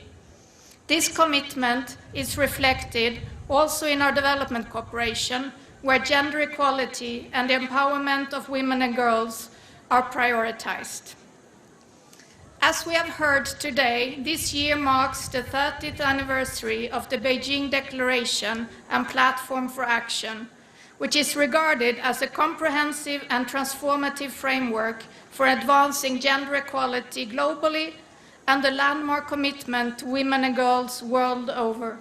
It was in Beijing that the world recognized that women's rights are human rights. And since then, global and national efforts have yielded significant progress. And in Uganda, women's leadership and economic empowerment have expanded and legal frameworks have been strengthened to protect women and girls, and Uganda is one of the countries in the sub-region that other nations are learning from. We commend the government of Uganda for its commitment to advancing gender equality, and we see the progress in increasing women's representation in leadership. And I have to say, I often get the question what Sweden do and compared to Uganda, and I have to say that with all humbleness that Sweden is still way behind Uganda when it comes to women representatives in political positions. So well done, Uganda. We also see improvement in women's land ownership, enhancing economic security. Government initiatives like the Uganda Women Entrepreneurship Program have fostered financial independence, and the long-standing collaboration between government of Uganda and development partners through several different programs and partnerships have yielded positive outcome, particularly in addressing gender-based violence and promoting sexual reproductive health and rights. These achievements demonstrate that with robust policies, targeted investments, and community-driven efforts, we can break barriers and create a future where not only women and girls can thrive, but the whole of society. However, we also have to acknowledge that major challenges persist. We must confront the persistent gender-based inequalities that continue to hold back progress, structural inequalities, discriminatory social norms, and inadequate policy implementation limit women's access to resources, leadership opportunities, and protection from gender-based violence. The digital divide and lack of access to technology further exacerbate these disparities, restricting women's ability to fully engage in the modern economy. Distinguished ladies and gentlemen, this anniversary and this celebration serves as a powerful reminder that our work is not yet over. And to drive transformative change, we should put our focus on key levers that can unlock women's full potential. And I would like to mention 3 areas here. The first one, women's economic empowerment, crucial for community and national programs. When women have access to credit, land, markets, and resources, they improve their livelihoods and they contribute to innovation and resilience. Empowered women reinvest in their families, enhancing education, health care, and well-being, creating a positive ripple effect. The second is the digital divide and bridging it, which is an essential step where women in Uganda still face significant barriers. Promoting digital inclusion will enable women to engage in e-commerce, access financial services, grow their businesses, and driving greater economic empowerment. And finally, we must take immediate actions to end gender-based violence, a critical human rights violation that affects many women and girls. And the economic cost of gender-based violence in Uganda is estimated at 77.5 billion Ugandan shilling annually. Strengthening survivor support services, increasing funding for legal aid, and investing in prevention programs are vital. We must also challenge harmful cultural norms and safeguard women's sexual reproductive health and rights, enabling them to make informed decisions free from violence and coercion. Addressing gender-based violence is essential for creating a society where women can thrive. As Uganda prepares for the 2026 elections, we need to recognize the important role of women in leadership and decision-making. Women's participation in politics, it's not just about numbers, it's about fairness, inclusion, and making sure policies reflect the needs of all people. We believe that having both men and women in leadership leads to stronger democracies and better societies. And we appreciate Uganda's progress in increasing women's participation in parliament and leadership. Still, there are challenges such as unfair social norms, political barriers that limit women's full participation. We need to work together to ensure that women not only take part in leadership, but also have real power to influence decisions. It's also important that election laws support gender equality and protect women from political violence and harassment. Development partners remain committed to supporting Uganda on its journey towards a fairer and more inclusive democracy. Distinguished guests, Your Excellency, gender equality is not just a woman's issue. It affects everyone. And we must recognize that true progress requires the active involvement of men and boys. They play a crucial role in challenging traditions, breaking stereotypes, and promoting fairness in society. And when we all work together, we move closer to a more just and equitable world for everyone. As I conclude, and as we reflect on our achievements and recognize the road ahead, let us also reaffirm our commitment to creating a world where all women and girls can exercise their rights fully, live free from discrimination, and have equal opportunities to succeed. This requires collaboration across government, civil society, private sector,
International Women's Day is celebrated annually on 8th March. It is a time to reflect on progress made, to call for change and to celebrate acts of courage and determination play by women. On Saturday, 8th March, Uganda will join the rest of the world to commemorate International Women's Day. The national celebrations will be held in Chankwanzi district under the theme Accelerate Action for Gender Equality. The President of the Republic of Uganda, Yoweri Kaguta Museveni, will be the chief guest. Join us for the live broadcast to witness outstanding women receive medals in recognition of their achievements and contributions to the country. Happy Women's Day.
My name is Sandra Nabasirie, also known as Le Farmer. I'm a teacher by training, a Makerere University trained teacher, but I'm a passionate farmer. I do agriculture, I do vegetable growing, vegetable farming.